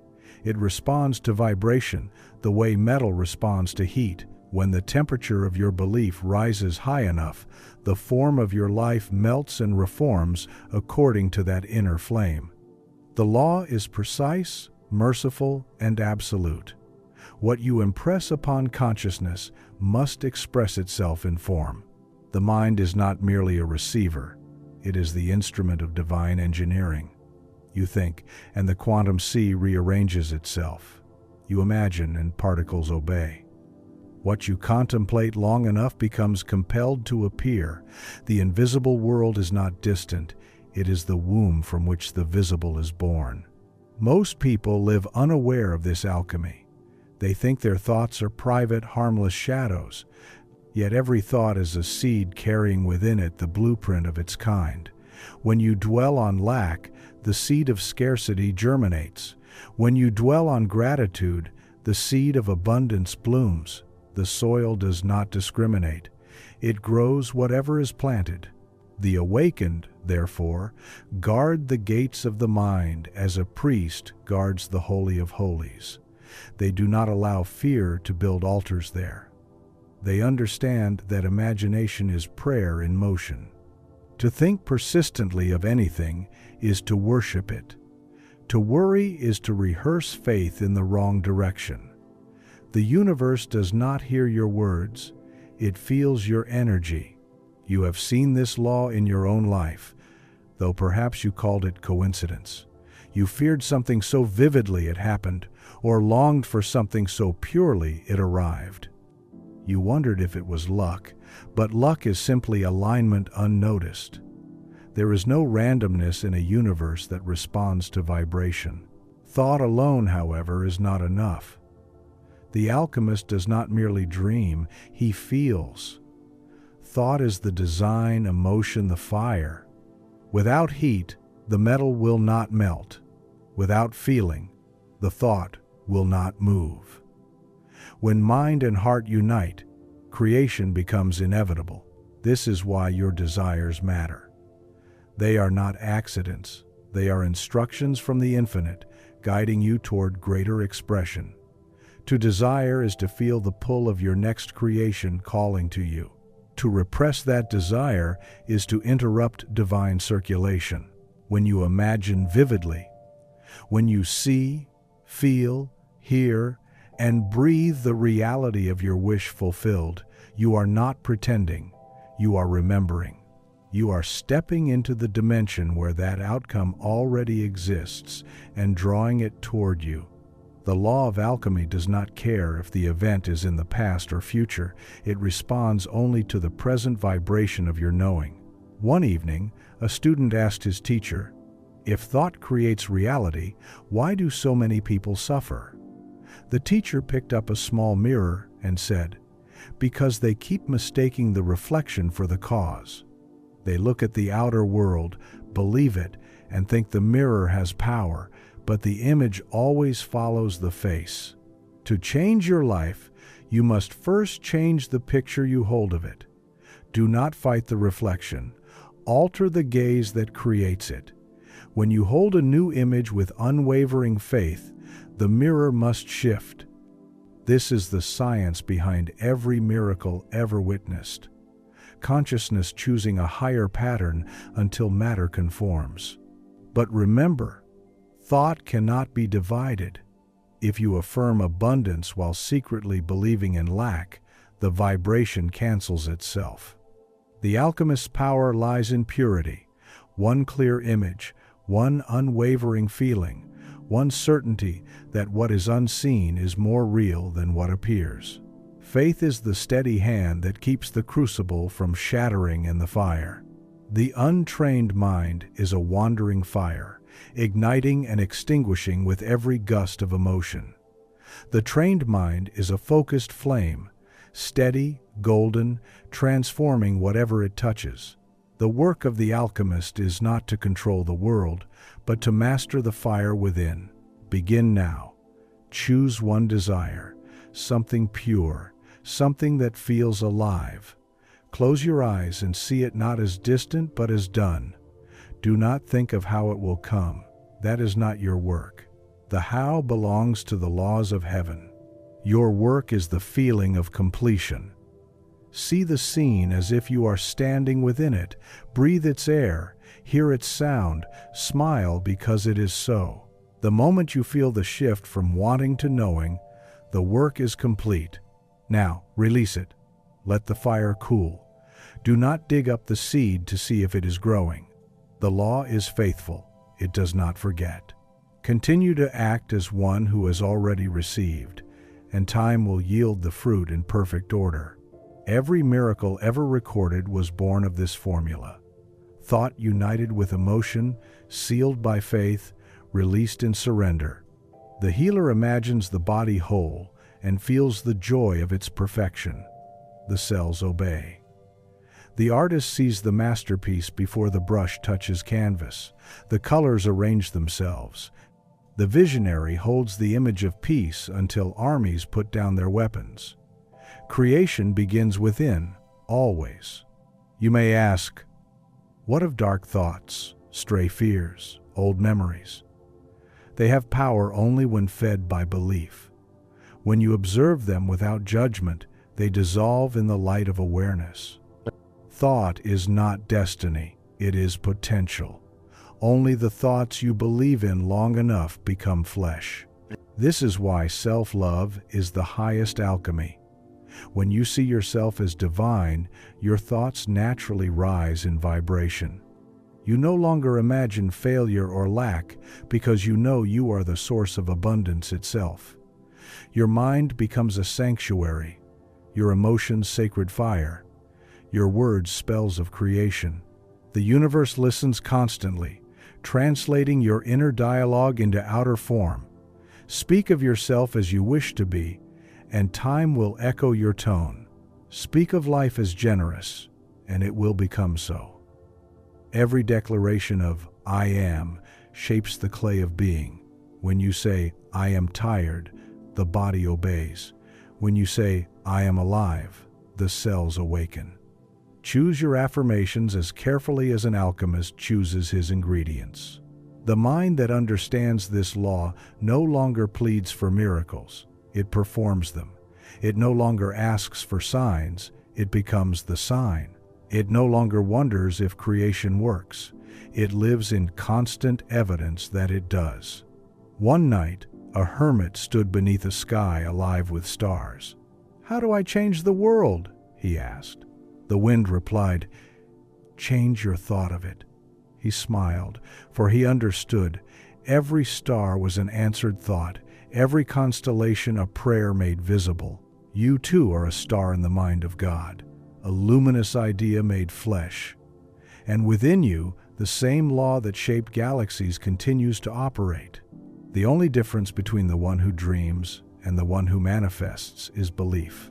The dreamer doubts, the creator knows. As you master this alchemy, life begins to flow differently. You find yourself thinking less of problems and more of possibilities. Situations rearrange before effort is required. People appear at the right moment, resources align, and what once seemed coincidence becomes a daily rhythm of grace. This is not magic, it is natural law obeying awareness. Thought, emotion, faith, surrender. These are the four elements of divine chemistry. Together they create the philosopher's stone of the soul, the power to turn every experience into gold. Nothing remains wasted. Even pain, when understood, becomes wisdom. Even loss becomes clarity. Even shadow becomes depth. When you finally see this truth, gratitude floods your being. You realize that you have been an alchemist since the beginning, shaping every sunrise and heartbreak alike. You see that life was never happening to you. It was happening through you, as your own divine thought taking form. And in that revelation, you rest. The struggle ends, replaced by gentle creation. You walk through the world knowing that whatever thought you hold in love must return as beauty. You become a living philosopher's stone, turning even the ordinary moments into gold. Chapter 11. The Temple of the Heart. Every soul carries within it a secret sanctuary, a holy chamber untouched by time or turmoil. It is not found in any cathedral of stone or shrine of gold. It beats quietly behind your ribs, illuminated by the eternal flame of love. The sages called it the Temple of the Heart, the meeting place between the divine and the human, the inner altar where creation begins anew each time you remember who you are. To enter this temple is not to travel anywhere, but to descend inward. The path is carved not by feet, but by surrender. It begins in silence, passes through humility, and opens into radiance. Here, in this sacred space, thought bows to feeling, and reason yields to devotion. The mind becomes still, and the heart becomes the voice of God. The world will tell you that power lies in knowledge, that safety lies in control. But the truth is far older. Power lies in love, and safety lies in surrender. The heart is not weak. It is the axis upon which universes turn. The pulse within you is the echo of the first heartbeat that ever was, the rhythm by which galaxies spin. When you open to love, you align yourself with that cosmic pulse, and every cell, every circumstance, begins to move in harmony with its music. Love is the oldest alchemy. It is the solvent that dissolves division, the fire that transforms shadow into light. Every teaching, every miracle, every revelation ever recorded has been but an expression of love remembering itself. You were born from it, sustained by it, and will return to it as naturally as breath returns to air. And yet, most wanderers in this world close the temple doors. They armor their hearts against pain, mistaking numbness for safety. But what is pain except love misunderstood? The heart aches not because it is broken, but because it longs to expand beyond the boundaries of fear. Every wound is an invitation, an opening through which greater light may enter. When you love, you create. When you withhold love, you stagnate. The heart is the true engine of manifestation. The mind conceives, but the heart gives life. Without love, even the most vivid thought is lifeless. But when a single idea is held with devotion, with the warmth of compassion and the faith of joy, it begins to bloom in the world. This is why the masters spoke in the language of affection. They did not teach through logic alone, but through parable, through presence, through compassion that melted resistance. For love is the one vibration that bypasses intellect and speaks directly to the soul. The mind questions, the heart knows. The mind divides, the heart unites. Within the temple of the heart, all opposites reconcile. Here, shadow and light bow to each other. Here, fear lays its head in the lap of understanding. Here, the smallest act of kindness becomes a cosmic event, for every gesture of love ripples outward across eternity. There was once a monk who spent decades seeking enlightenment. He studied scriptures, fasted, meditated, and mastered every discipline. Yet peace eluded him. One day, he found a wounded bird on the path and took it into his hands. He felt its trembling, its fear, its fragile life beating against his palms. In that instant, his mind fell silent. Tears filled his eyes. The bird looked at him, and he saw God staring back. The next morning, he walked into the forest and said aloud, "Now I understand. The heart is the teacher. So it is with all who awaken. The path begins in the head, but ends in the heart. Knowledge is the map. Love is the destination. When you finally rest in the heart, every question dissolves. You do not need to know why things happen, because you feel the perfection in all that does. Love is not emotion. It is awareness itself. It is the light in which both joy and sorrow appear. To love is to see without condition, to bless without possession, to give without expectation. When you love in this way, you step into divine alignment. The river of life begins to carry you effortlessly, for you have ceased to struggle against its flow. Every heart is a temple, but few remember to enter. You do not need to build it. You need only to remember the door. It opens each time you choose compassion over judgment, forgiveness over bitterness, truth over pride. Each act of love is a key. Each moment of presence turns the lock. Inside, you will find no idols, only light. It has been burning since before you were born, untouched by every sorrow you've endured. It is the flame of pure being, and when you dwell in its glow, you feel the pulse of creation itself. you realize that love is not something you do. It is what you are. The mind cannot grasp this truth. It will ask, how can I love those who hurt me? How can I love a world so cruel? The heart answers simply, because it is the only thing that heals. Love does not condone, it transforms. To love your enemy is to free yourself from the vibration of enmity. To love what is painful is to transmute pain into wisdom. Love is the philosopher's stone of the soul. Every master who has walked this earth carried the same secret flame. The Christ healed not through command, but through compassion, so vast that even disease could not resist it. The Buddha sat beneath the tree not to escape the world, but to love it in stillness until suffering dissolved. Every saint, every mystic, every poet has merely been a mirror for the heart's radiance. And now it is your turn. The age of following masters is ending. The temple is no longer found in distant mountains or sacred texts. It is within you.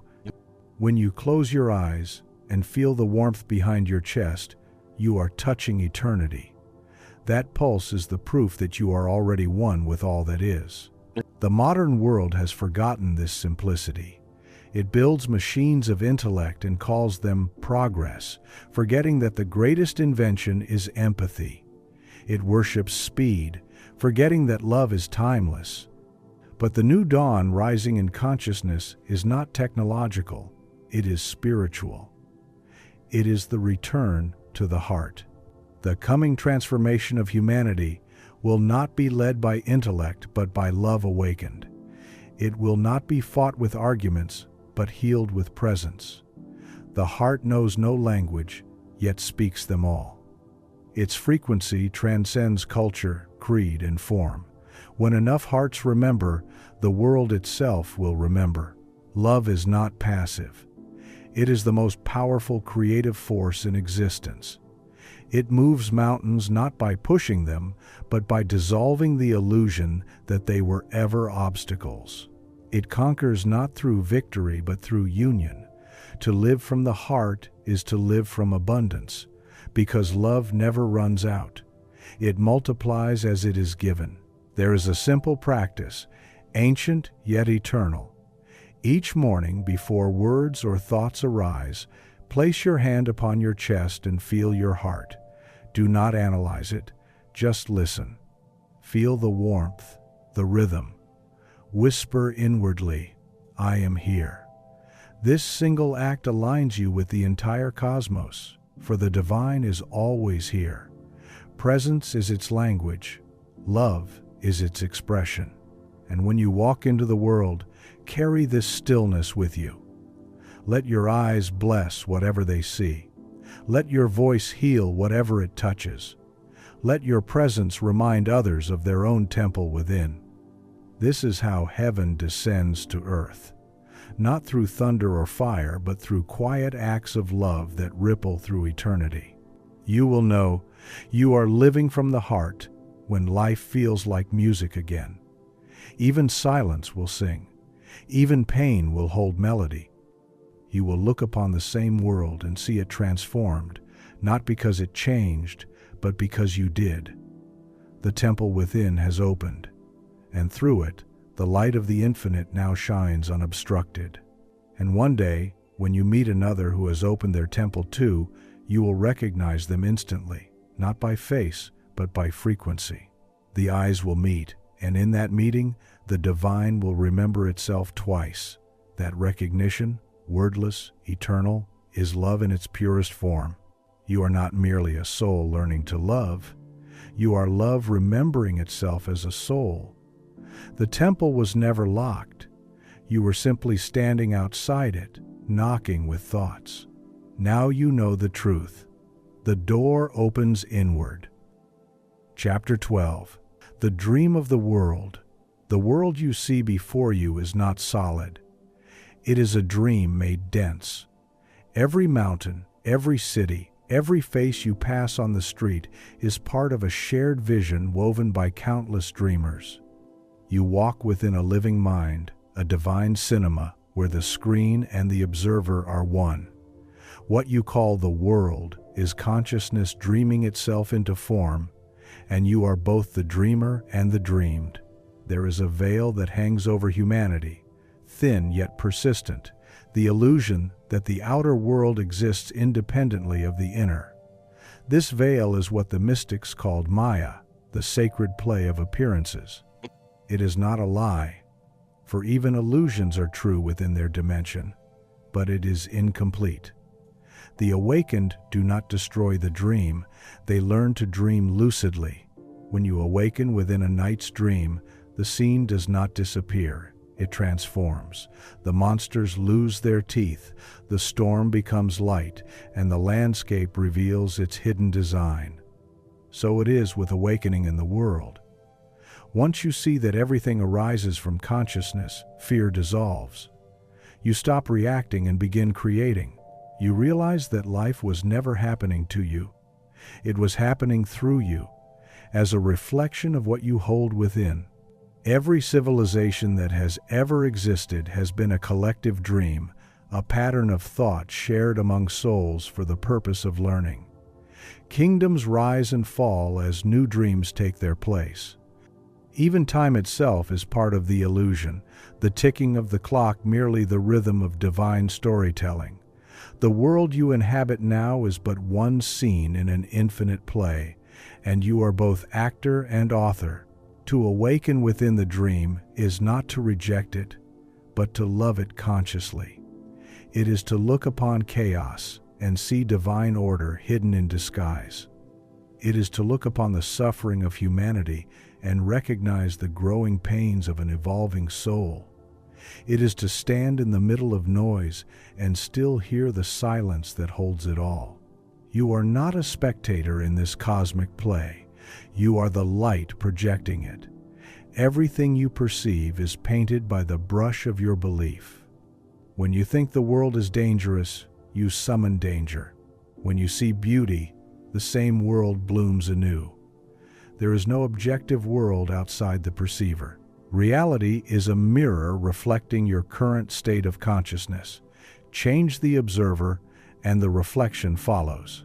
There was once a sculptor who chiseled tirelessly at a block of marble. A passerby asked what he was creating. The sculptor smiled and said, "I am not creating anything. The statue already exists within the stone. I am merely removing what is not it. The world is that marble, and your perception is the chisel. The divine form is already here, waiting for your awareness to reveal it." This is why judgment is blindness. To judge a thing is to freeze it in place, to deny it the grace of transformation. But when you look upon the same thing with love, you melt its boundaries. You give it permission to reveal its hidden beauty. The world changes because your gaze becomes holy. The dream of the world is not random. It follows law. Thought is the blueprint, emotion the energy, belief the substance.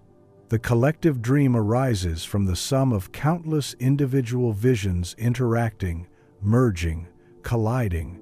Each mind adds color to the tapestry.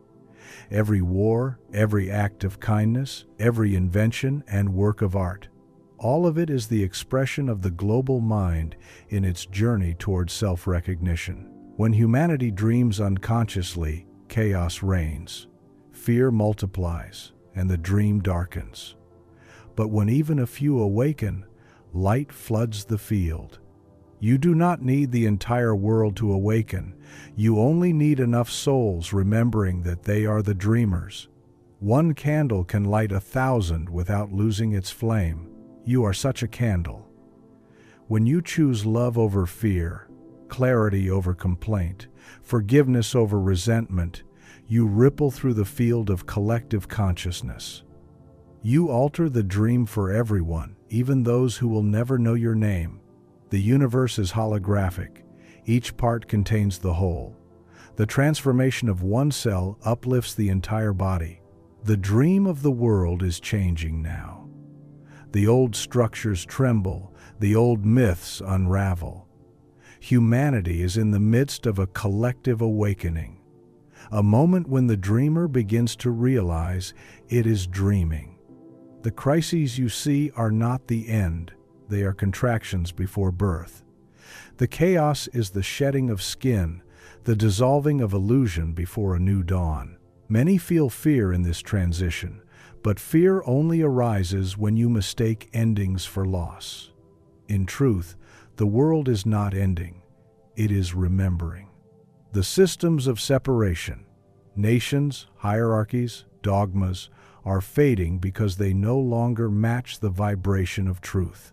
A new dream is forming, one built on unity rather than division, compassion rather than control.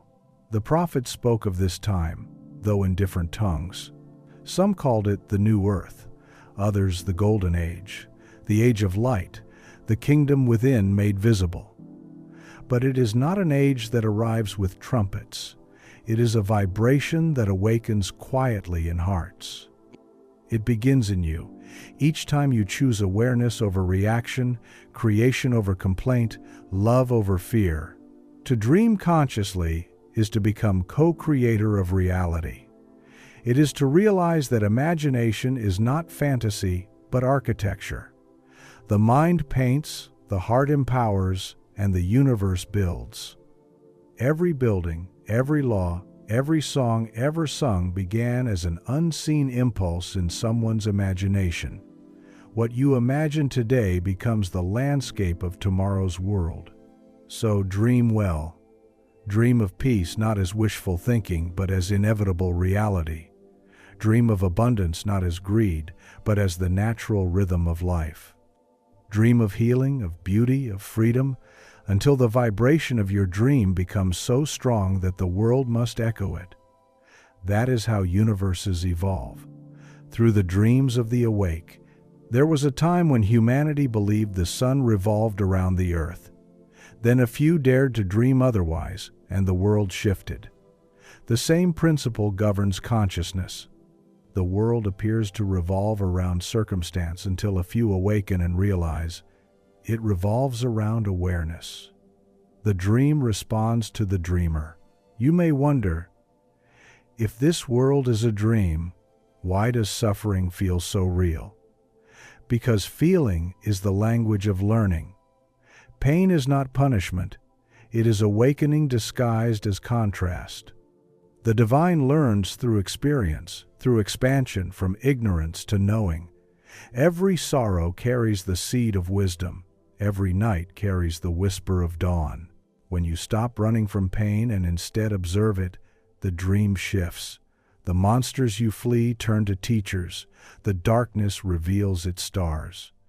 You understand then that the dream has always been benevolent, even when it disguised itself in shadow. For the purpose of the dream is remembrance, to awaken the dreamer to its own divinity. If you look closely, you will see signs of awakening everywhere. People questioning old patterns, hearts opening to empathy, voices rising for truth. It is not chaos you are witnessing. It is consciousness reconfiguring itself. Like waves colliding before they settle into harmony, the collective dream is finding a higher order. The darkness only looks stronger because the light is rising behind it. You are not powerless in this transition. Your vibration contributes to the whole. Each moment you choose peace, you become a stabilizing force in the field. Each time you forgive, you rewrite a thread in the collective pattern. Each time you envision a better world and feel it real, you anchor that timeline into being. Do not underestimate the power of your inner work. Empires have fallen and risen because of single hearts attuned to divine will. The dream responds instantly to clarity.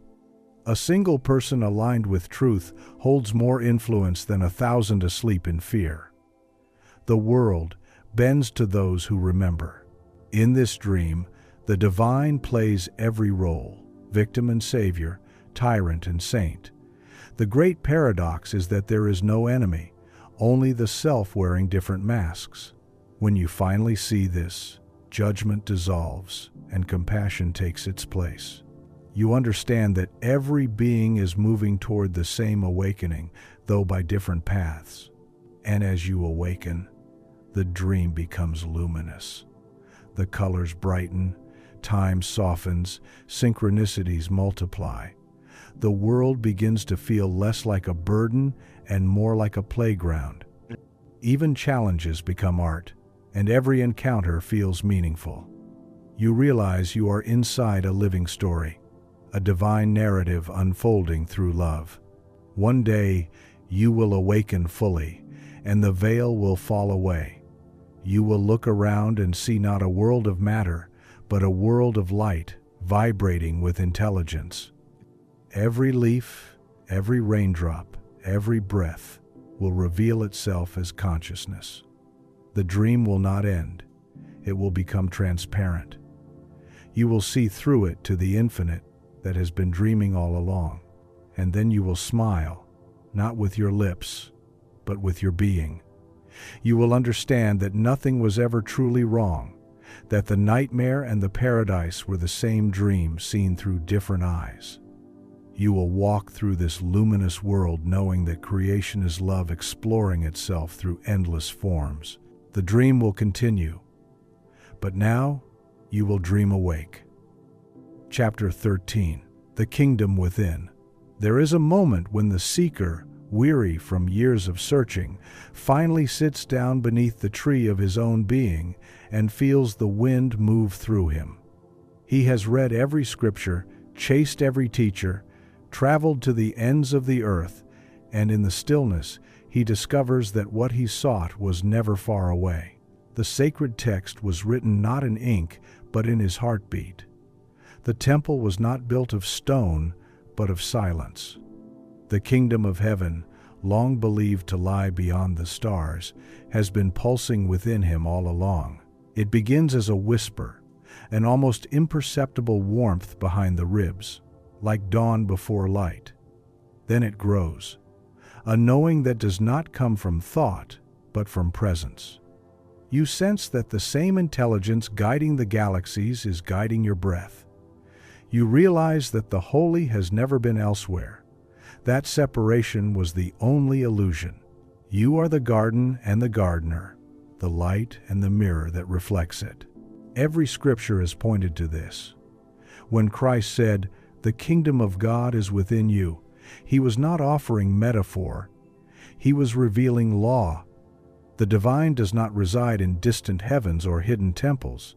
It resides in consciousness itself. You are not moving toward the kingdom, you are remembering it. The gate has always been open, though veiled by the fog of belief and limitation. To enter this inner kingdom, you must turn your gaze inward. The eyes that look upon the world are the same eyes through which God perceives creation. When you look within with sincerity, something ancient awakens.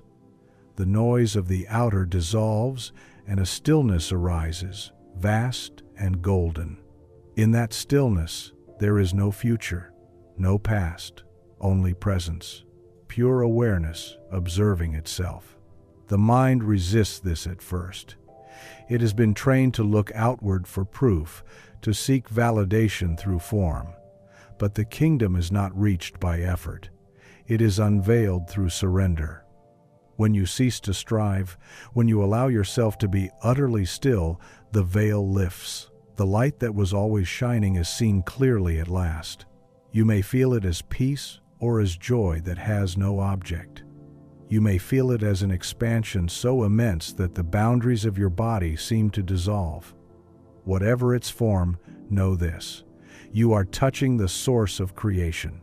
The same essence that breathes life into oceans and stars now moves through you as recognition. In the kingdom within, there is no hierarchy, no judgment, no striving. Here, all opposites are reconciled. The sinner and the saint are the same self, wearing different lessons.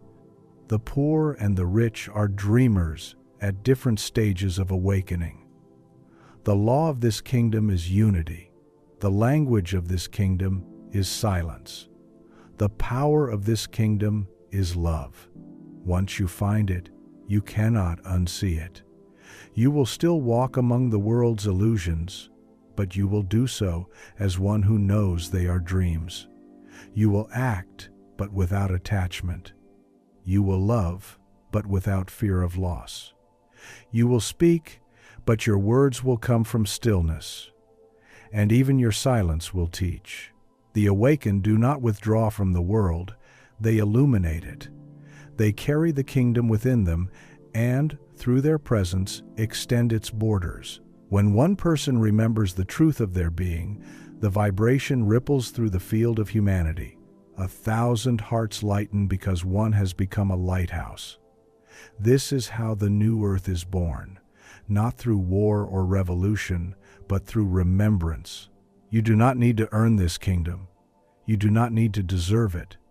It is your inheritance by birthright, as natural as light to the Sunday. The only barrier is forgetfulness. The world taught you to believe in distance, to measure yourself against illusions, to think of God as something greater than yourself. But the infinite does not create inferiors. It multiplies itself in form.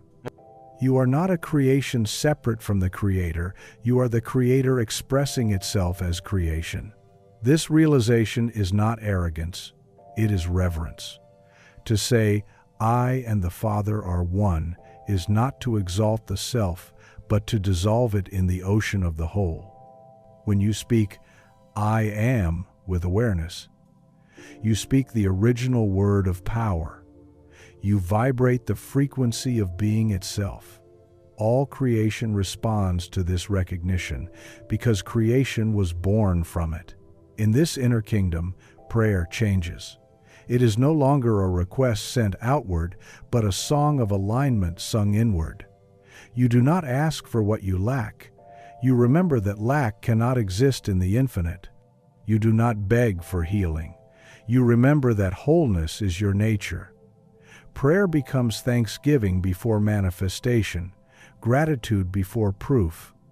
It is not please, but thank you. It is done. There was once a traveler who came to a sage asking for guidance. Master, he said, I have searched the world for God and found nothing. The sage smiled and handed him a mirror. Look closely, he said. The traveler frowned. I see only myself. The sage nodded. Then you have found what you were looking for. When you finally see yourself as divine essence clothed in matter, the entire world transforms. The same divine that animates you animates all. You look into the eyes of another and recognize the same light looking back. The boundaries between self and other dissolve, and compassion becomes effortless. You do not need to try to love, you are love. This realization does not mean that life becomes without challenge, but challenge itself changes meaning.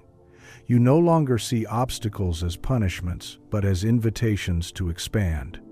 Every difficulty becomes a teacher, every delay a divine rearrangement. In the kingdom within, even chaos serves order. Nothing is wasted. To live from this awareness is to live as a creator. You speak with intention, you move with grace, you see with clarity. The smallest act, pouring water, offering a smile, taking a breath, becomes a sacrament. The mundane becomes miraculous because you see God in every detail. The infinite no longer feels abstract. It becomes intimate, personal, immediate. The kingdom within is not stillness devoid of life. It is stillness vibrating with aliveness. It hums beneath all things, waiting to be noticed. When you enter it, you begin to sense that every thought, every gesture, every moment is part of a greater choreography. You move through the world as one moves through a symphony, each note arising perfectly in time. You will know you are living from the kingdom when you cease to seek permission from the world. You will stop measuring your worth by outcomes and instead move in the confidence of being itself. You will realize that abundance is not something you acquire, but something you remember. The fountain has never stopped flowing. You simply needed to turn inward to drink. And as you drink, you overflow. Others feel your peace without knowing why. Your presence becomes a sanctuary, your silence a sermon. You no longer argue or defend, you simply embody. And embodiment is the most powerful teaching there is. When the Masters spoke of heaven descending to earth, this is what they meant: the inner realization made visible through action. When enough hearts awaken to the kingdom within, the outer world must transform to reflect it. The cities will soften, the systems will bend toward justice, the old divisions will dissolve like mist in sunlight. For the kingdom within cannot remain hidden, it radiates outward, reshaping everything it touches. You may wonder, how can such a vast truth fit within me? But space itself bends before consciousness. You contain galaxies without effort, just as the ocean holds the reflection of the moon. The divine is not limited by form, it dances through it. Every breath you take is evidence that infinity can move through the finite. So sit quietly and listen. Beneath the heartbeat, beneath the breath, beneath the rise and fall of thought, there it is, the kingdom, a living stillness, humming with creation. You are not separate from it. You never were. You are the gate and the garden, the throne and the king, the prayer and the answer. The world outside may tremble, but the kingdom within remains unmoved. It is eternal morning here. No death, no night, no end. Only the endless unfolding of being. You are safe here, not because nothing can harm you, but because you know yourself as the one beyond harm. You are eternal awareness dreaming in form. When you remember this, fear becomes impossible. You realize that you have always been home. The journey was never about reaching the divine. It was about realizing you never left it. You are the center of the spiral, the still point around which universes turn. You are the witness of all beginnings and all endings, untouched by both. This is the kingdom within, infinite peace disguised as you. Chapter 14. The Return to Light. There comes a sacred hour when the seeker becomes still and realizes that the journey has no destination. The pilgrim, who once crossed deserts of longing and oceans of fear, stands suddenly before an open horizon and whispers, "I have been home all along." The stars above are no longer distant, they are memories. The sun no longer rises or sets. It simply reveals what was always shining. This is the return to light, not a going anywhere but a remembering of what was never lost. Light was the first word spoken into being. It was the soundless command of existence. Let there be. And from that vibration came the fabric of worlds. You were there, though you have forgotten. You were a spark in that primordial dawn, a ray of the infinite given form, sent forth to explore its own brilliance through the dream of creation. Every life, every experience, every moment of love and loss was the light studying itself through shadow. And now, as you awaken, you feel the pulse of that ancient flame stirring once more. The return is not a retreat from the world, it is an unveiling of it. The more you awaken, the more you see that everything has been luminous from the beginning. Even sorrow glows when seen through the eyes of truth. The tears that once marked your despair now refract the divine like rainbows through crystal. The hands that once trembled in fear become extensions of light itself. The very breath that once felt heavy with worry becomes radiant air, carrying the fragrance of eternity. For light is not just what you see, it is what you are. Every cell of your being hums with photonic memory. The body is a constellation clothed in skin, each atom a star remembering its origin. To live in awareness of this is to be reborn without dying, to walk as an emissary of heaven upon earth. The ancients called such beings the illumined, those whose eyes see through appearances to the eternal radiance beneath. The world, as it appears, is not dark by nature. It only dims when consciousness forgets to look. Each act of awareness reignites the field. You have seen this in small ways. The way a kind word brightens a room, the way forgiveness changes the atmosphere, the way laughter dissolves heaviness like dawn dispersing fog. These are not metaphors. They are demonstrations of physics at a higher octave. Emotion is light in motion. When you love, you release frequency. When you forgive, you unbind particles of memory. When you rejoice, you multiply luminosity across the field of being. You may ask, if I am already light, why must I return? Because even light enjoys the game of forgetting. It descends into density to rediscover itself in form. It dives into the shadow not to be lost, but to illuminate it from within. Every sorrow you have faced, every fear you have endured, was a classroom for radiance. The contrast was necessary to remember the brilliance of your own source. Without night, dawn would have no meaning. Without forgetting, remembrance would not be ecstasy. When the light within you awakens fully, perception changes.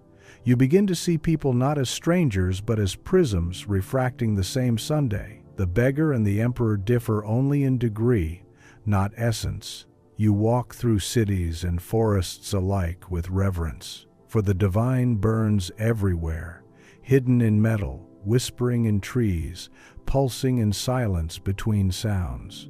You no longer divide the sacred from the ordinary, for all things become altars. The final illusion to dissolve is that of separation. You were never a fragment of the light, you were always the whole reflected in a single form. The ocean has never been outside the wave. When you feel joy, it is the universe celebrating itself through you. When you feel grief, it is the universe expanding its compassion through you. You are not in the cosmos is in you. As awareness deepens, life simplifies. The need to prove fades. The hunger for recognition dissolves. You begin to live as light lives, freely, generously, without self-consciousness. The sun never asks who is worthy of its warmth. It shines because it cannot do otherwise. So too will you radiate without intention, blessing without effort, loving without condition. The masters of old hinted at this final state. They called it liberation, resurrection, enlightenment, nirvana. Yet these words are symbols for something beyond attainment. It is not a place reached after struggle. It is the unveiling of what has always been so. The veil of identity lifts, and behind it stands the eternal I, silent, radiant, infinite. One evening a sage was asked, "How does enlightenment feel?" He smiled and said, "Like seeing your own reflection and realizing the mirror was made of light." This is the revelation at the end of all paths. The mirror and the face are the same. The Creator and the creation are inseparable. The light you sought in teachers, in books, in heavens afar, has always been the light looking out through your eyes. The seeker was the sought. The pilgrim was the destination. The journey was circular, God returning to itself. When this truth dawns, the world becomes transparent. You may still see its shapes and colors, but now they shimmer with divine intelligence. You no longer walk through matter, you walk through meaning. You touch a leaf and feel galaxies turning. You close your eyes and hear the hum of creation vibrating through your own breath. The dream continues, but now you dream lucidly, lovingly, consciously, and something miraculous happens. As more awaken to their own inner light, the collective dream begins to transform. The noise of conflict softens, the weight of fear lifts, and the structures built upon separation begin to dissolve. The new world does not arrive with thunder, it unfolds quietly, like dawn. Humanity begins to see itself not as tribes divided by belief, but as facets of a single diamond. The dreamer begins to dream in color again. The return to light is not a solitary event, it is communal. Every awakening is a flare in the vast night, guiding others home. You do not need to preach this truth. Your presence is its transmission. The awakened carry an unspoken aura, a calmness that stills others, a joy that requires no reason. They are reminders of what everyone is destined to remember. Even now, as you hear these words, something ancient is stirring. A spark within you recognizes itself. It whispers, "Yes, I know this. I have always known." That whisper is the return itself. The remembrance has begun. You need not force this awakening. Light cannot be rushed. It simply reveals as the eyes adjust. Be gentle with your becoming. Each shadow that surfaces now does so only to be embraced. Every doubt that arises is an invitation to trust. Every ending is a clearing for new illumination. When you live as light, you see that nothing is lost.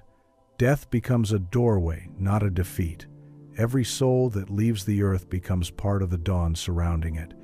You feel their presence not as absence but as expansion. You realize that love can never die because light cannot. It only changes frequency, shifting from visible to unseen. In this awareness, peace becomes unshakable. You no longer chase destiny, you emanate it. You no longer ask for signs, you are the sign. Every step becomes holy ground, every breath an offering, every heartbeat a psalm.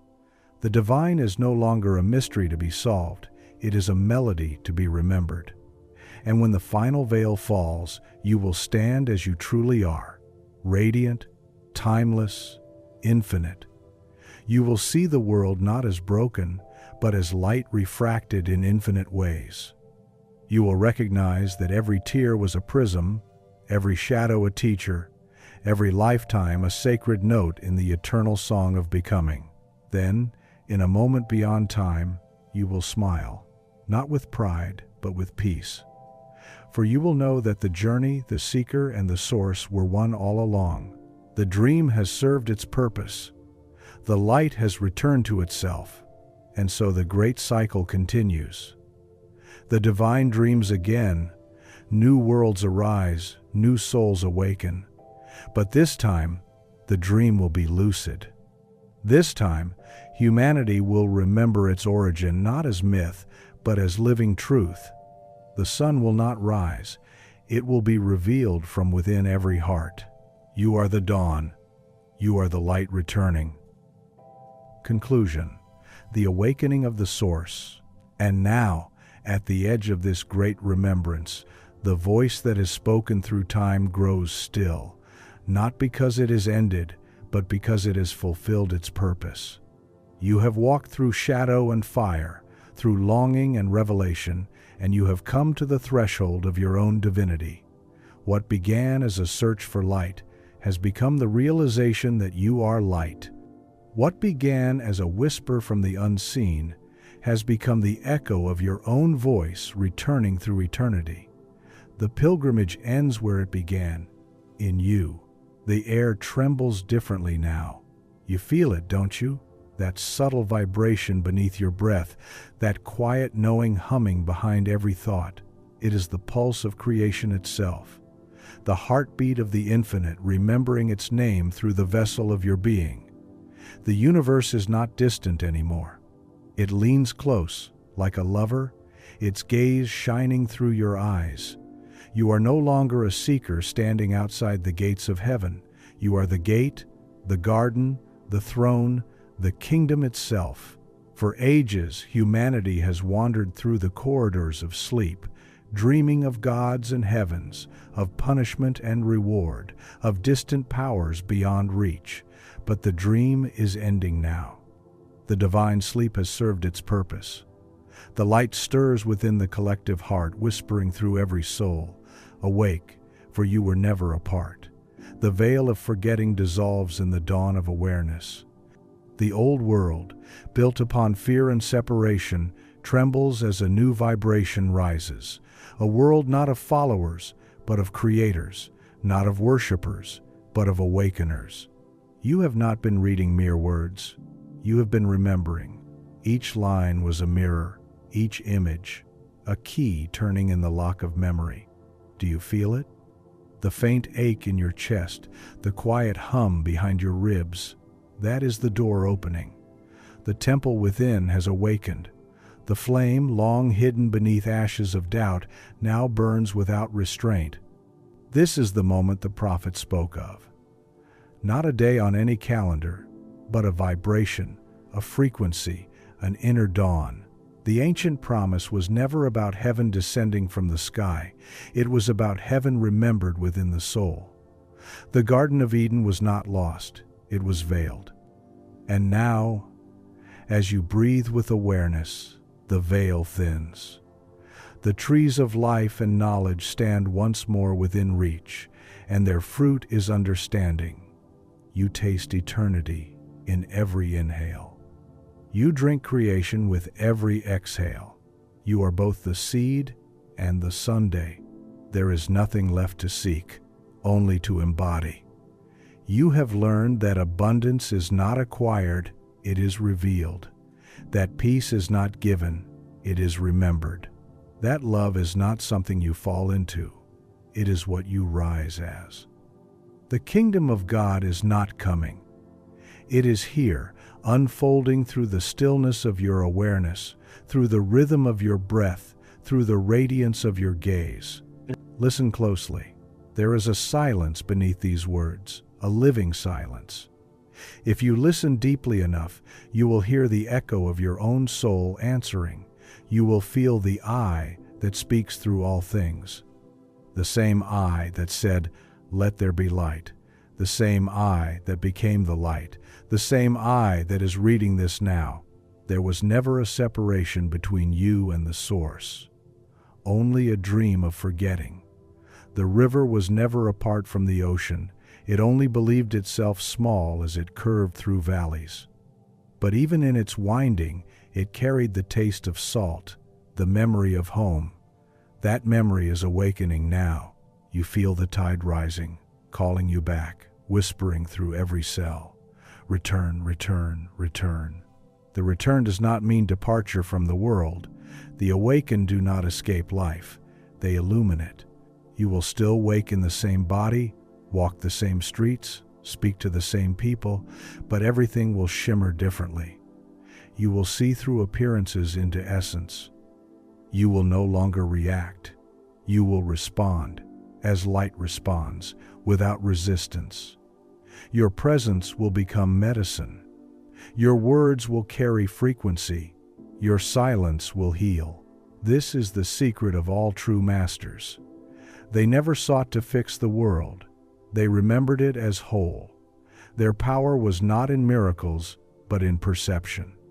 They saw light where others saw darkness, truth where others saw conflict, love where others saw fear.